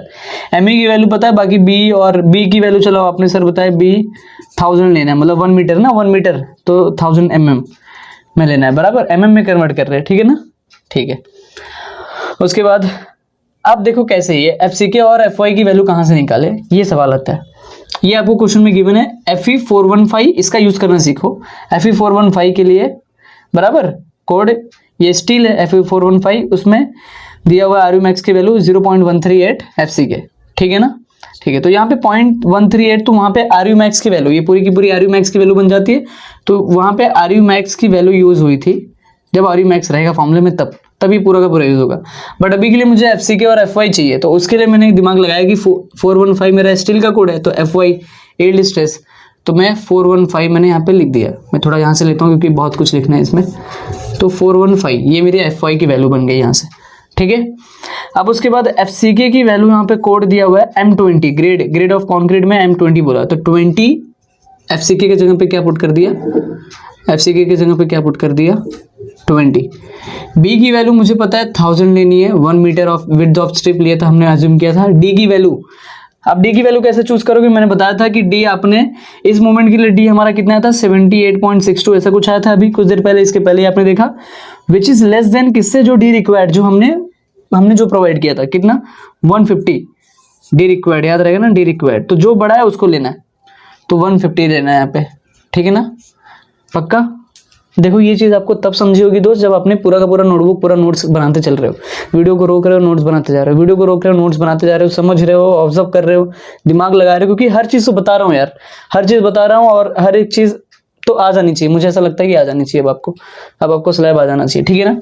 तो D रिक्वायर्ड और ये तो जो बड़ा वैल्यू मैंने वो D हमने डाल दिया, वो डेप्थ, ठीक है 0.5 ब्रैकेट में 1 minus root of 1 minus 4.6 MU की वैल्यू कितनी है मेरी 16 इंटू में 16.93, बट इतना डाल के छोड़ दोगे रॉन्ग हो जाएगा, किलो न्यूटन मीटर है ना, तो न्यूटन mm में डालना है, तो किलो न्यूटन टू न्यूटन जाओगे तो 10⁻³ इंटू मीटर टू mm में जाओगे तो 10⁻³ अपॉन में FCK की वैल्यू 20 है, FCK की जगह पे मैं 20 पुट कर रहा हूँ भाई, ये गिवन था ये वाला पार्ट, यहीं से FCK और FY और RU मैक्स की वैल्यू निकालनी है, इतना सीख जाओ। B की वैल्यू 100 है, D की वैल्यू कितनी है 150 का होल स्क्वायर, ये वैल्यू पुट करोगे पूरा का पूरा कैलकुलेटर में पुट करोगे तो ये वैल्यू आपको मिल जाएगा mm स्क्वायर में। तो एरिया ऑफ स्टील जो है वो सारी वैल्यू mm में डाला, तो एरिया तो स्क्वायर में होता है, जैसे एरिया मीटर स्क्वायर में होता है, तो सारी वैल्यू mm में डाली है तो mm का स्क्वायर मिलेगा, सिंपल सी बात है, बराबर। तो एरिया ऑफ स्टील आपका 327.67 mm स्क्वायर। ये आपने मेन स्टील डाला हुआ है, मेन स्टील, हम लोग डिस्ट्रीब्यूशन स्टील का भी चेक करेंगे भी थोड़ी देर बाद, ठीक है। अब ध्यान दो मेन स्टील, उसके बाद एक फॉर्मूला आता है, ठीक है, मैं आपको दिखा देता हूँ। एक फॉर्मूला होता है AST मिनिमम से हम लोग को कंपेयर करना होता है कि मेन स्टील की वैल्यू कितना एरिया ऑफ स्टील हम लोग को डालना है, ये तो आपने लगा लिया दिमाग, ठीक है। बट ये भी चेक करना पड़ेगा IS कोड, देखो IS 456 2000 के तहत, ये जो IS कोड 456 है 2000 के तहत ये बोला जाता है कि ये स्ट्रक्चर के लिए मेन स्टील कम से कम आपका इतना होना चाहिए। अब वो कितना होना चाहिए वो चेक करना पड़ेगा। तो AST मिनिमम का फॉर्मूला दिया हुआ है। कोड क्या बोलता है कि यार देख, तूने निकाल लिया, मानता हूं आपने निकाल लिया 327.67 mm का स्क्वायर, बट मैं ये कह रहा हूं कि मेरे पास जो कोड है IS 456 का, ये बुक है बराबर ना, वो PDF की लिंक में डिस्क्रिप्शन में डाल दूंगा, वहां से IS कोड का बुक डाउनलोड कर लेना, ठीक है ना, वहां से PDF डाउनलोड कर लेना, उस लिंक पे जाके मिल जाएगा आपको। हरी बात समझ में।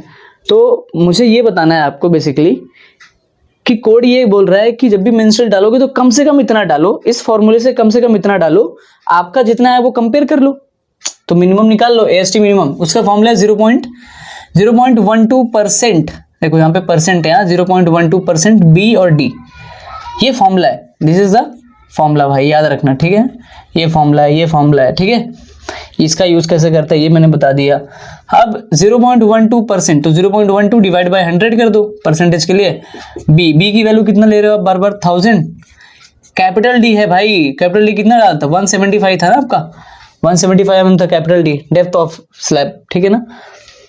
तो जिसे इंटू 25 करके सेल्फ वेट ऑफ स्लैब निकाला था, तो कैपिटल डी की वैल्यू 175, तो AST मिनिमम आपका 210 mm स्क्वायर आ जाएगा। तो ये वैल्यू आपकी कैलकुलेट हो जाएगी, यहां से ये आंसर आ जाएगा।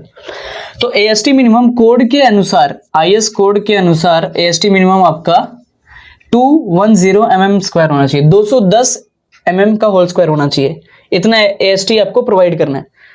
बट कंपेयर करो बड़ा कौन सा है, तो बड़ा ये 327, आप तो इतना कर रहे हो, इसका मतलब मिनिमम करना इतना है, बड़ा आपने इतना कर दिया, इसका मतलब क्या, आने वाला स्ट्रक्चर अच्छा बनने वाला, आने वाला डिजाइन अच्छा बनने वाला है, उससे क्या होगा, फेलियर्स नहीं आएंगे और एरिया ज़्यादा है कहीं ना कहीं। तो जो ज़्यादा कंपेयर करो, तो AST और AST मिनिमम हमने कंपेयर किया, जो कंपेयर किया हुआ है उसको लेकर के चलना है। तो प्रोवाइड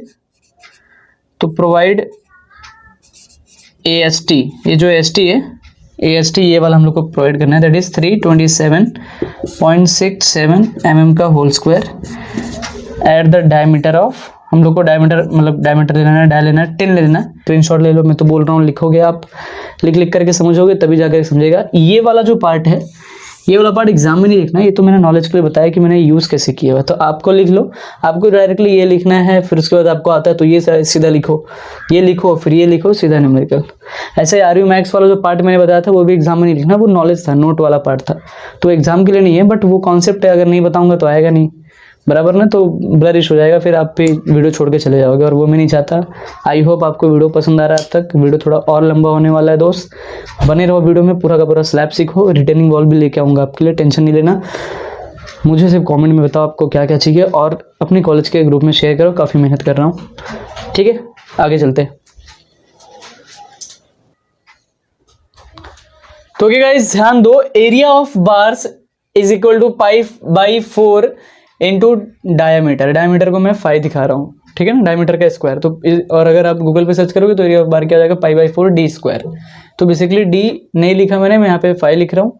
d हम लोग बहुत सारा डेप्थ निकाल चुके ना, डेप्थ के लिए d यूज़ करें बार बार, इसलिए हमने ये दिखा दिया। तो ये अलग से एक फॉर्मूला है एरिया ऑफ बार का।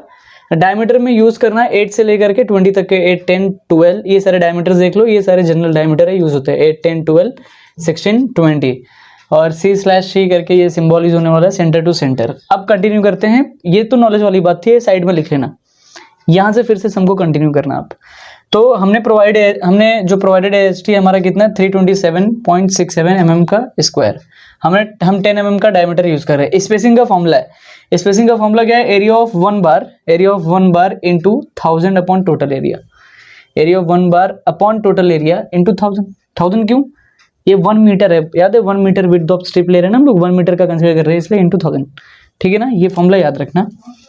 अब मैं आपको बताता हूँ, देख लेते हैं हम लोग कि एरिया ऑफ वन बार हमारा कितना है, π/4 इंटू डायमीटर का स्क्वायर। तो डायमीटर हमारा कितना लेना है हम लोग को, 10, तो 10 हमने ले लिया, 10 का square upon total area, total area हमारा 327.67 इंटू 1000, ये हमारा स्पेसिंग था, ठीक है ना।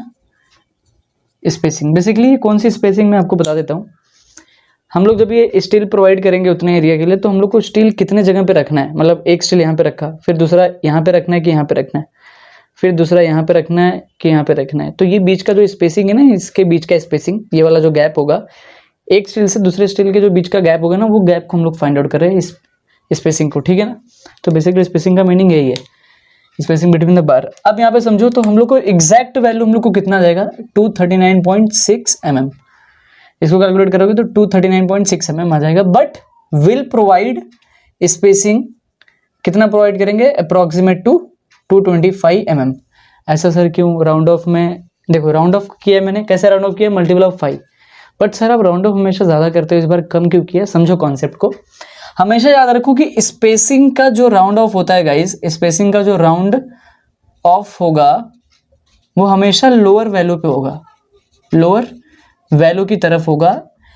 क्यों, समझो कॉन्सेप्ट को समझो, मैं लिख के दूंगा, टेंशन मत लेना, कॉन्सेप्ट समझ लो कि एक स्पेसिंग यहाँ एक बार यहाँ पे प्रोवाइड किया, एक बार यहाँ पे डाला, ठीक है, दूसरा बार यहाँ पे डाल दिया, ठीक है। मेरा इस एरिया के लिए, इतने एरिया के लिए मुझे एक बार यहाँ पे डाला टोटल, दूसरा बार यहाँ पे, तो टोटल मिला करके मान लो 6 स्टील मेरा पड़ा, 6 बार मैं डाल सका, मैं सिर्फ और सिर्फ 6 बार ही डाल सका, ठीक है। मेरा स्पेसिंग ज़्यादा था, इसकी वजह से उतने जगह में कम स्टील हुआ ना भाई। अगर जगह इतना है और एक बार यहाँ पे, एक बार यहाँ पे, एक बार यहाँ पे, तो टोटल मिला करके 6 बार डाल पाया मैं। इससे क्या होगा, स्पेसिंग ज़्यादा है तो मूवमेंट क्या होता है, ज़्यादा हो जाता है। स्पेसिंग ज़्यादा होता है तो क्या होता है, मूवमेंट ज़्यादा हो जाता है ना भाई। तो मैं क्या करूँगा, स्पेसिंग को कम कर दूंगा, मतलब जितना स्पेसिंग आ रहा है एक्चुअल में 239.66 आ रहा है, मैं उसको कम कर दूंगा, मल्टीपल ऑफ 5 है, तो मैंने 225 का दे दिया, तो 225 का दूंगा, मतलब अभी 239 मान लो, यहाँ से लेके यहाँ तक मान लो 239 था, मैंने 225 यहाँ पे दे दिया। तो 225 जब मैंने यहाँ पे दे दिया, तो ऐसे 225 पे रखते रखते स्पेसिंग पे, इतने बार का स्पेसिंग, हर बार के बीच में 225 रखते रखते मेरा ज़्यादा स्टील आ गया ना, उतने एरिया में मेरा ज़्यादा स्टील आ गया। तो बेसिकली लोअर वैल्यू की तरफ यूज करूंगा, स्पेसिंग को कम करूंगा, तो मेरा स्टील जो होता है वो क्या होगा, वो ज़्यादा हो जाएगा। जब ज़्यादा स्टील हो जाएगा, अगर स्टील ज़्यादा होगा, याद रखो, जिसकी वजह से मूवमेंट जो है वो कम हो जाएगा ना, कम हो जाएगा मतलब ना के बराबर हो जाएगा। जब ज़्यादा स्टील रखा हुआ है तो मूवमेंट ही नहीं होगा, और कम स्टील है तो मूवमेंट ज़्यादा होगा, सिंपल सी बात है, ठीक है ना। और वो कम स्टील ज़्यादा स्टील किसके ऊपर डिपेंड कर रहा है, स्पेसिंग के ऊपर डिपेंड कर रहा है, कि भाई अगर स्पेस ज़्यादा लोगे तो कम स्टील होगा, सिंपल सी बात है ना यार, इतना तो आपको समझ में आता है, ठीक है। स्टील ज़्यादा होगा तो मूवमेंट कम होगा, और उसके लिए मुझे स्पेसिंग को कम करना पड़ेगा। तो जब मूवमेंट कम होगा तो मेरा प्रॉपर स्लैब डिज़ाइन होगा, प्रॉपर स्लैब डिज़ाइन होगा, याद रखना, ये कॉन्सेप्ट क्लियर हुआ, स्लैब डिज़ाइन होगा प्रॉपर, ठीक है। तो अब AST प्रोवाइडेड जो है मेरा एरिया ऑफ 1 बार, तो 1 बार का AST मेरा कितना है बताओ, वही करना है। अच्छा ये फॉर्मूला बताऊं, देखो यहाँ पे AST हम लोग को जो वहाँ पे मिला AST प्रोवाइडेड, वो हम लोगों ने डाला था। अब ये टोटल एरिया को यहाँ पे ले लो और स्पेसिंग को यहाँ पे ले लो, मतलब इसी फॉर्मूले को हमने यहाँ पे चेंज किया हुआ, ताकि हम लोग को 25 के लिए हमें 25 का स्पेसिंग ना, यहाँ पे हम लोग को स्पेसिंग निकाला हम लोग ने 239 आया, तो 239 तब आया जब ना हम लोग का एरिया इतना था, बराबर। अब हम लोग को ये चेक करना है, देखो समझो मेरी बात, इतने एरिया पे हम लोग का स्पेसिंग इतना आया, बट हम लोग ने कम लिया स्पेसिंग, तो अब हम लोग स्पेसिंग की वैल्यू डाल देंगे ना, इसको यहाँ पे लेके आ जाएंगे और इसको यहाँ पे, तो मैंने यहाँ पे ले लिया और यहाँ पे ले लिया, तो अब मुझे टोटल एरिया मिल जाएगा कि मुझे टोटल कितना एरिया मिल गया और मैं कितना स्टील डाल सकता हूँ, कितना बार डाल सकता हूँ, ऐसा कंक्लूजन मिल जाएगा हम लोग को।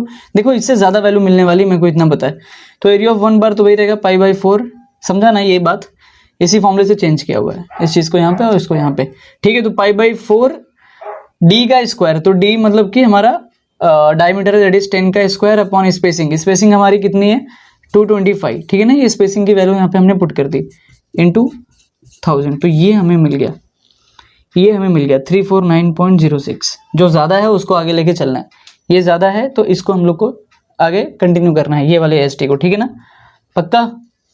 और ये कॉन्सेप्ट समझ में आ गया, ठीक है ना। तो अब मैं लिख सकता हूँ कि प्रोवाइड AST, ठीक है ना, प्रोवाइड AST दिस एट कितने पे 10 mm का डायमीटर ना, 10 mm का डायमीटर लिया था हमने, at 225 spacing, 225 mm centre to centre. ये वाले लाइन को ऐसे बॉक्स बना लेना गाइस, ठीक है, AST यहाँ पे प्रोवाइडेड लिख दिया, तो यहाँ पे नहीं लिखोगे तो भी चलेगा, तो प्रोवाइड ऐसा लिख दो, provide 10 mm dia, 10 mm dia at 225 mm centre to centre. इसका मतलब क्या हुआ कि 10 mm का डायामीटर, जो 10 mm का जो बार्स है, उन बार्स को हम 225 के mm 225 के स्पेसिंग पे हमें सेंटर टू सेंटर हमें रखना है, बेसिकली इसका मीनिंग। ठीक है, आगे चले। तो गाइस ध्यान दो, अब हम लोग आ जाते हैं डिस्ट्रीब्यूशन स्टील के ऊपर। तो डिस्ट्रीब्यूशन स्टील में क्या करना है, सबसे पहले एक थोड़ा सा ओवरव्यू देख लो मेरे साथ साथ। मान लो ये स्लैब है, ठीक है, ये वन वे स्लैब है, ठीक है। तो वन वे स्लैब में जो मेन स्टील होता है, मेन स्टील जो हमने इसके पहले प्रोवाइड किया, वो main steel along shorter span होता है। ये शॉर्टर स्पैन है और ये लॉन्गर स्पैन है, ठीक है ना, that is longer span LY और ये LX। तो मेन स्टील हमने इसके अलोंग में हमने प्रोवाइड कर दिया। Main steel from centre to centre हमने बताया कि हर बार के बीच का जो स्पेसिंग है, हर बार के बीच का जो स्पेसिंग हो कितना है, 225 mm। अभी थोड़ी देर पहले हमने कैलकुलेट किया उसको स्पेसिंग को, ठीक है, बराबर।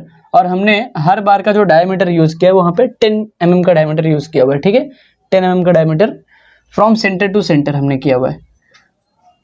और ये मेन स्टील था अलोंग LX।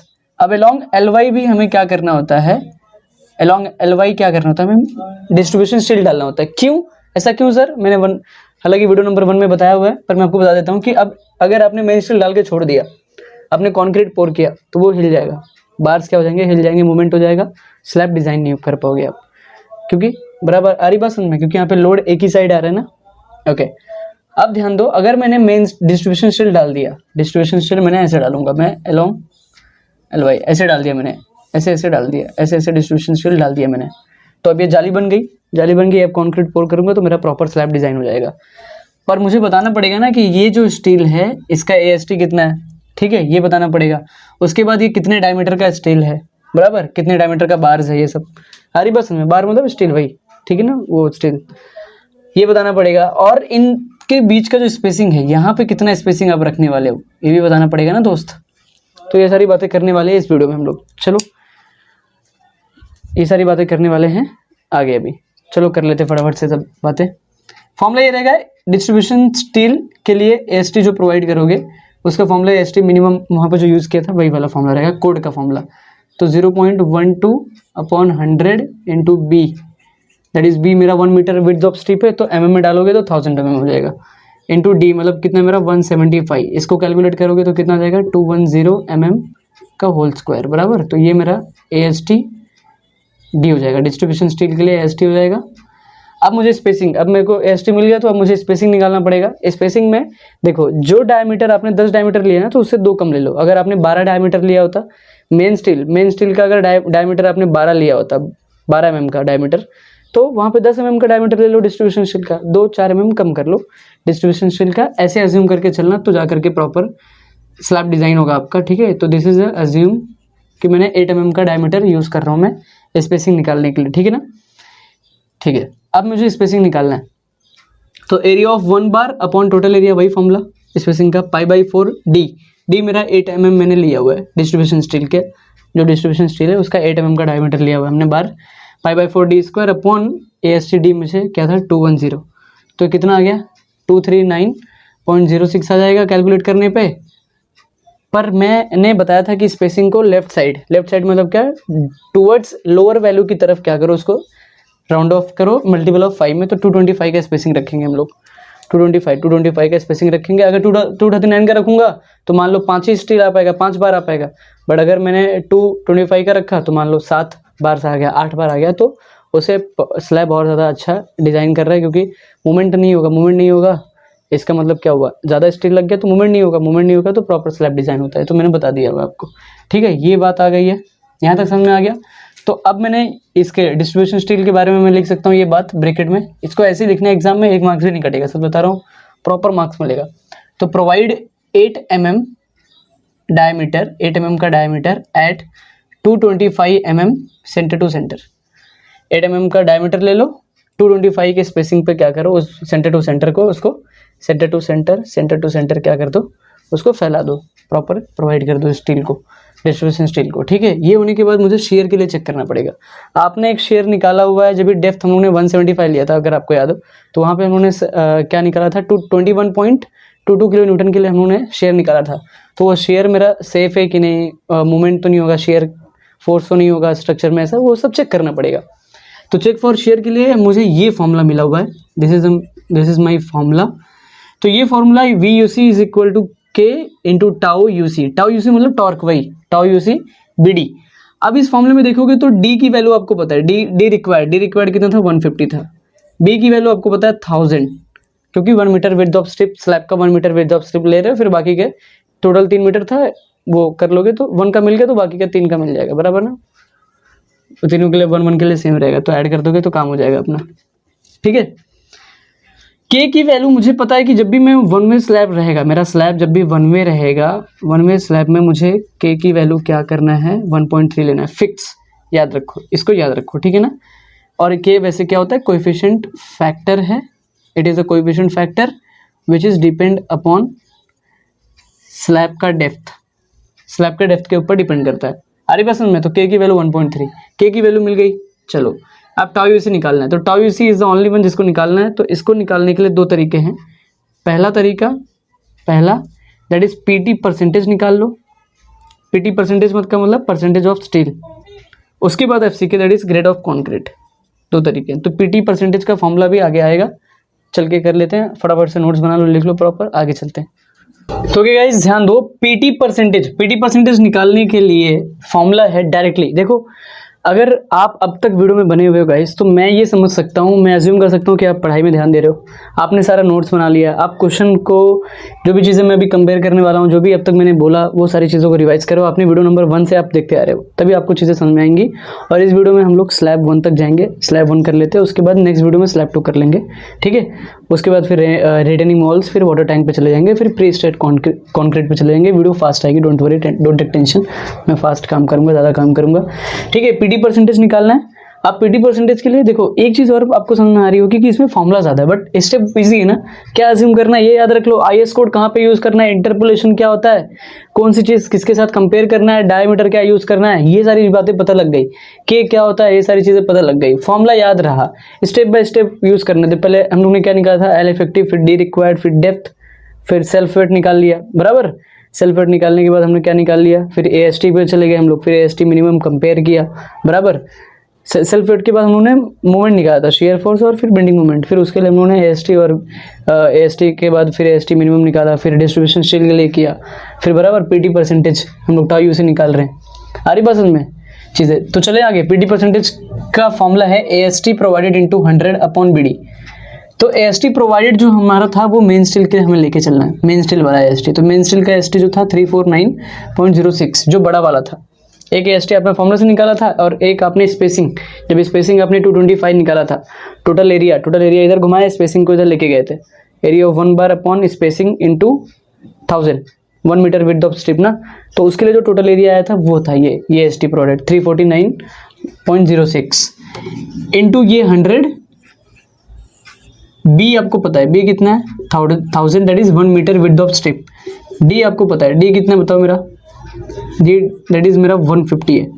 तो अब ये इसको कैलकुलेट करोगे तो ये इतना आ जाएगा। आ रही बात समझ में, पक्का, ठीक है ना।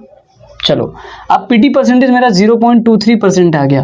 तो अब यहाँ पे IS कोड का यूज़ होगा, यहाँ पे समझ लो IS कोड का यहाँ पे यूज़ होने वाला है। पेज नंबर 72 पे जाओ, 72 पे जाओगे तो यहाँ पे ऐसी वैल्यूज दी हुई है। 0.15 के लिए एक वैल्यू दिया हुआ है 0.25, 0.23 के लिए हम लोग को निकालना है, उसके लिए कुछ नहीं दिया हुआ है।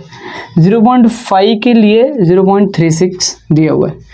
तो अब इसके लिए निकालना है, मतलब सारी चीज़ें पता है, बट ये वाला वैल्यू निकालना है। तो ये हम लोग निकाल सकते हैं बाई इंटरपोलेशन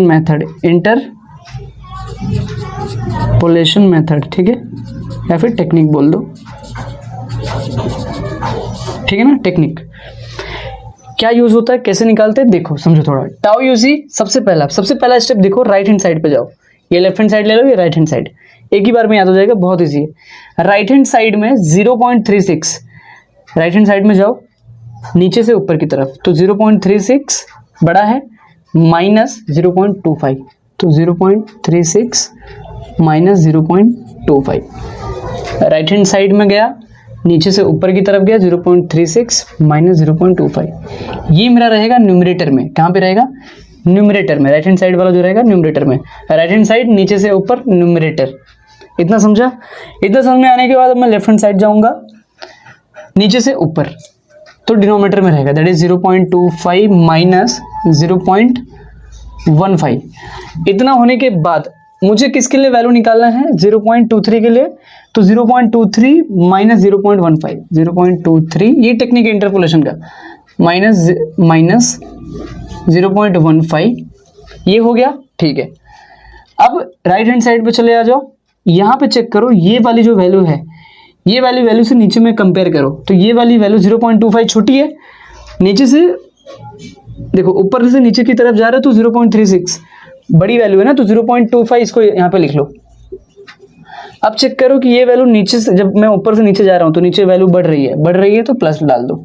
अगर 0.25 से वैल्यू यहाँ पे छोटी होती, कम होती, तो यहाँ पे माइनस होता। 0.25 से वैल्यू यहाँ पे अगर छोटी होती, मतलब और छोटी वैल्यू हो रही है ना, मतलब वैल्यू क्या हो रही है? डिक्रीज हो रही थी, डिक्रीज होती तो मैं माइनस डाल देता। बट अगर 0.25 से वैल्यू बढ़ रही है 0.36, मतलब इंक्रीज हो रहा है, 0.25 से वैल्यू इंक्रीज हो रहा है, तो मैं यहाँ पे प्लस डाल दूंगा। तो एक बार और रिवाइज कर दूं, इंटरपोलेशन टेक्निक क्या है? राइट हैंड साइड में गया, राइट हैंड साइड में नीचे से ऊपर की तरफ गया, न्यूमरेटर में 0.36 माइनस 0.25, फिर लेफ्ट हैंड साइड में नीचे से ऊपर की तरफ डिनोमिनेटर में लिखा 0.25 माइनस 0.15 इंटू 0.23 के लिए निकाल रहा हूँ माइनस 0.15 इंटू में 0.23 माइनस 0.15। राइट हैंड साइड में चले जाओ, ये वाली वैल्यू को यहाँ पे लिख लो। अब देखो, लिखने के बाद यहाँ पे लिखने के बाद अब देखो ये वैल्यू नीचे की तरफ देखो, अगर इंक्रीज हो रही है तो प्लस, ये वैल्यू नीचे की तरफ देखो, अगर कंपेयर करो, अगर डिक्रीज हो रही है तो माइनस डाल देना। ठीक है, आ रही बात समझ में?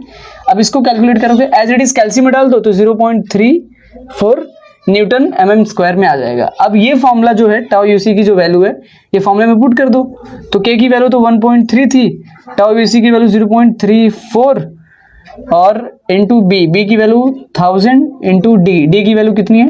150। ये वैल्यू डालते ही आपके पास कितनी वैल्यू आ जाएगी? 66300 न्यूटन में आएगा वैल्यू। ठीक है, न्यूटन में आ जाएगा क्योंकि टाउ यूसी न्यूटन में ना, तो न्यूटन में आ गया। अब इसको क्या करना है? किलो न्यूटन में करना है, तो न्यूटन टू किलो न्यूटन जाओगे तो 10⁻³ कर दो, तो 1 2 3, तो पॉइंट यहाँ पे शिफ्ट हो जाएगा, तो किलो न्यूटन में कर दिया हमने, बराबर।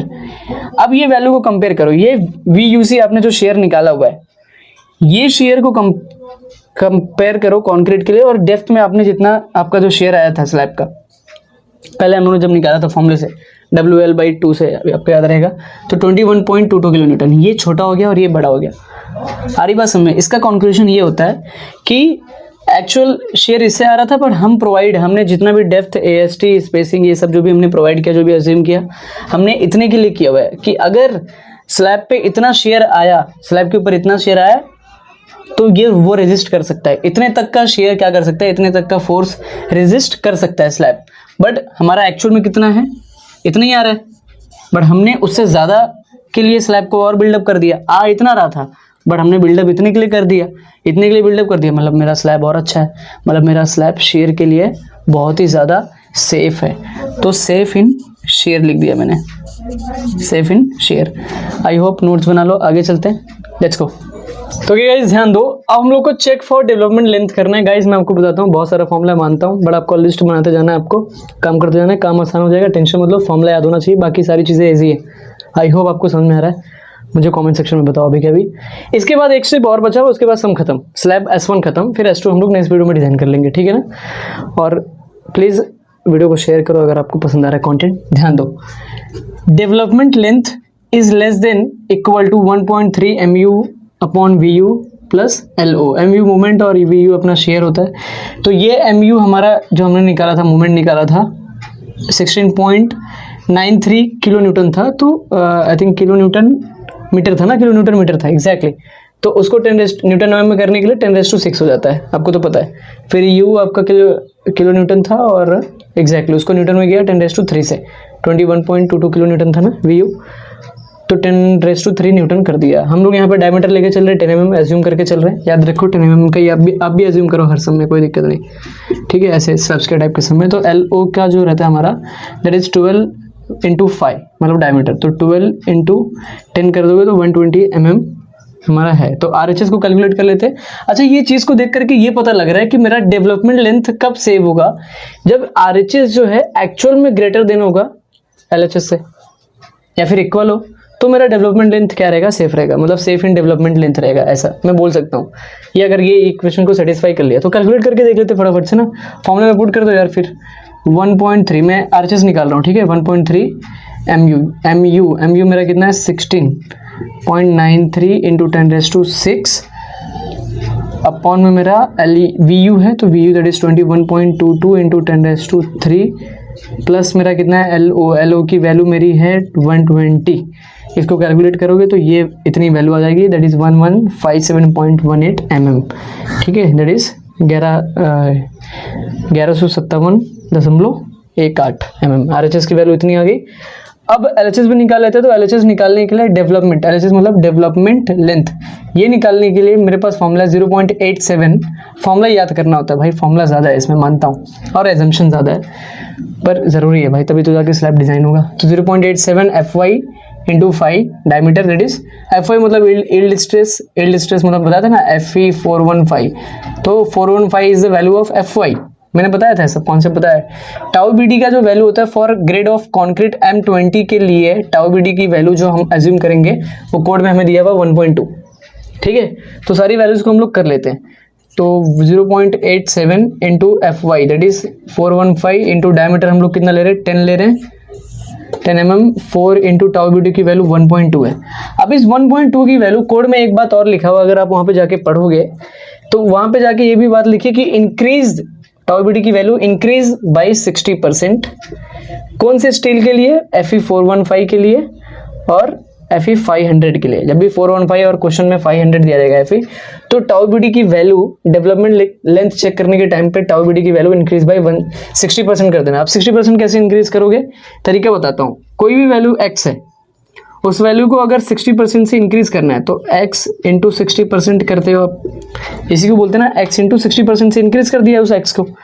तो बेसिकली आप समझो, अगर मैं इसको लिखना चाहूँ तो x + x × 60/100 लिख सकता हूँ, 60% मतलब डिवाइड बाई 100।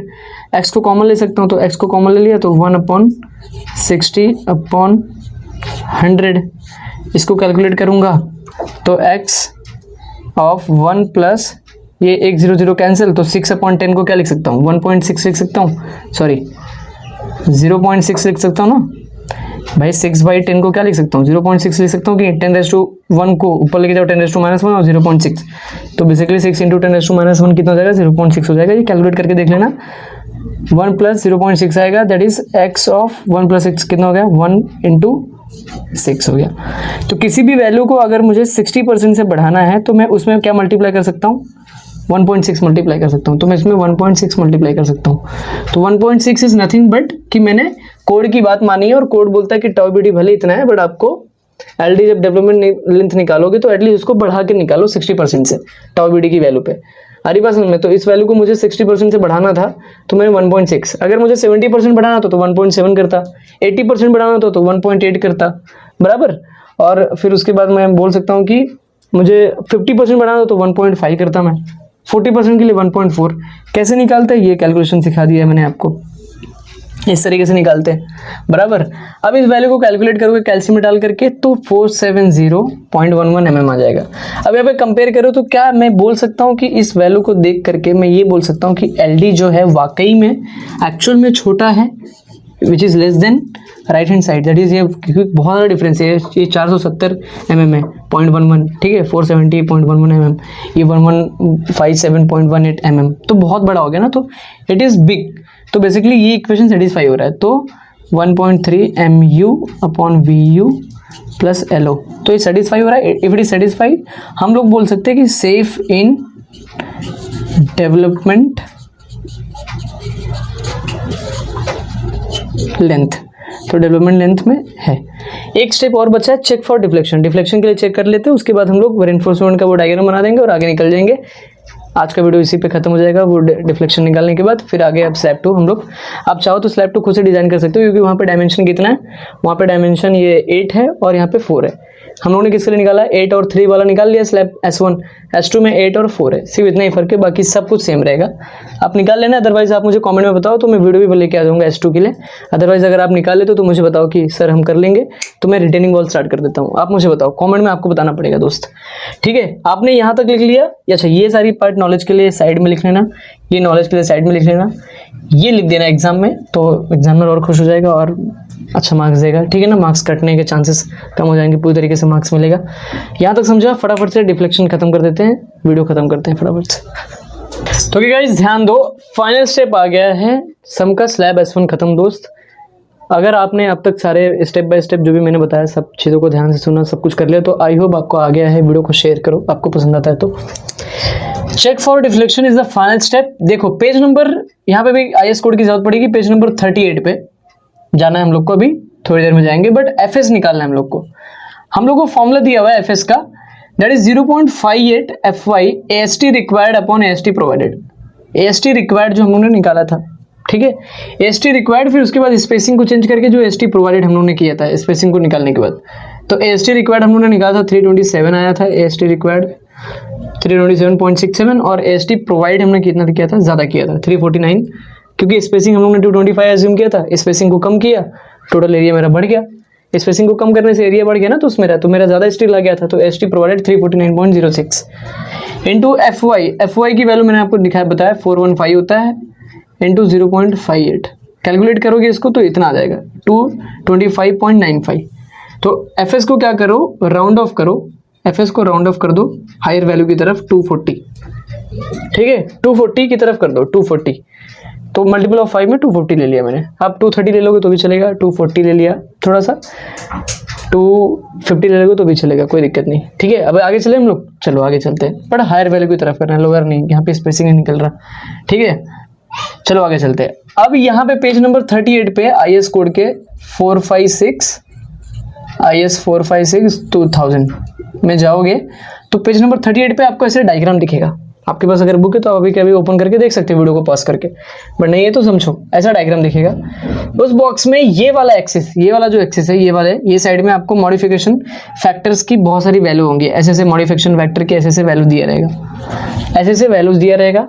ये साइड आपको PD परसेंटेज दिया रहेगा, PD परसेंटेज, ऐसे PD परसेंटेज, बट आपका PD परसेंटेज कितना था 0.3, तो 0.3 का मैंने ये वाला ले लिया हुआ है। ठीक है, 0.3 आया था।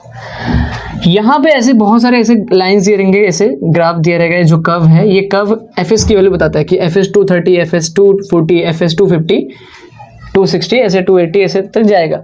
हमारा FS की वैल्यू कितनी आई है, 240 आई है। अगर मैं 240 लेके चल रहा हूँ, मेरा ये साइड PD परसेंटेज कितना था, 0.23 था, क्योंकि मुझे डिफ्लेक्शन चेक करना है, तो मैं क्या कैसे करूँगा, दिमाग लगाऊंगा। देखो मैं यहाँ पे क्या करूँगा, मैं दिमाग लगाऊंगा कि 0.23 के लिए मैं यहाँ पे ले लेता हूँ, मेरा 240 वाली लाइन ये वाली लाइन है, तो मैं इस लाइन को भी ऐसे एक्सटेंड करूंगा, इस लाइन को ऐसे मतलब ऐसे एक्सटेंड करूंगा, तो ऐसे स्केल रख करके ऐसे एक्सटेंड करूंगा तो ज़्यादा आसान रहेगा ना। ऐसे एक्सटेंड करते करते ये वाली पॉइंट 240 को टच करानी है।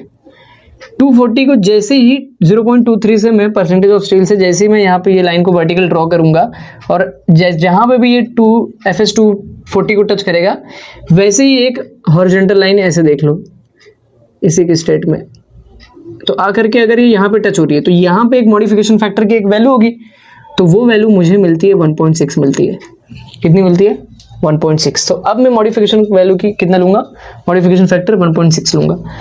मेरा डिफ्लेक्शन का फॉर्मूला, डिफ्लेक्शन को चेक करने के लिए मुझे FS निकालना था, बट मेरा डिफ्लेक्शन का फॉर्मूला, चेक फॉर डिफ्लेक्शन के लिए मेरा यही फॉर्मूला रहेगा, L effective upon L by D basics into modification factor. आपको याद होगा पेज नंबर 1 पे जाकर के सम के स्टार्टिंग में देख लो कि पहले स्टेप में, सेकंड स्टेप में हमने मॉडिफिकेशन फैक्टर की वैल्यू वहाँ पे 1.2 ली थी, वहाँ पे हमने कितना अज्यूम किया था, 1.2। बट मुझे डिफ्लेक्शन को चेक करना है, जिसकी वजह से मेरे पास FS की वैल्यू है, FS का ग्राफ है, PD परसेंटेज है, लाइन को ऐसे ड्रॉ करके मॉडिफिकेशन फैक्टर एग्जैक्ट मैंने निकाल लिया कि 1.6 डालना है इस बार, तो इस बार 1.2 नहीं डालूंगा, वो वहाँ पे हमने एज्यूम किया था, वहाँ पे वैसे डालना है हर सम में। चेक करने के लिए एल इफेक्टिव की वैल्यू हमारी कितनी थी, 3190 बराबर, 3190 mm में था। L by D basics for F 415 के लिए कितना था, ऐसे सिंपली सपोर्टेड के लिए कितना था, 20 था, इंटू 1 वहाँ पे 1.2 किया था, यहाँ पे 1.6 करो, तो 1.6 करते ही मुझे कितनी वैल्यू मिल गई, 99.68। हमने डी रिक्वायर्ड हमारा कितना था, डी रिक्वायर्ड जो था हमारा वो क्या था, इज इक्वल टू 150 था, तो हमने प्रोवाइड 150 किया हुआ है बराबर, हमने इतना डेप्थ प्रोवाइड किया, इतना डेप्थ लेकर के हम लोग सब में आगे बढ़े हुए हैं। बट आया डिफ्लेक्शन, डिफ्लेक्शन कब आता, जब 99.68 के नीचे या फिर इतना डेप्थ अगर मैं प्रोवाइड करता स्लैब को, तो स्लैब पे डिफ्लेक्शन कब आने वाला है, इतने पे आने वाला है, क्योंकि 1.6 पे, ठीक है, मॉडिफिकेशन फैक्टर इतने पे आने वाला है। बट मैंने कितना डेप्थ दे दिया हुआ है, 150, तो मेरा सेफ इन क्या है, मैं बोल सकता हूँ कि मैं सेफ हूँ, safe in development length, safe in development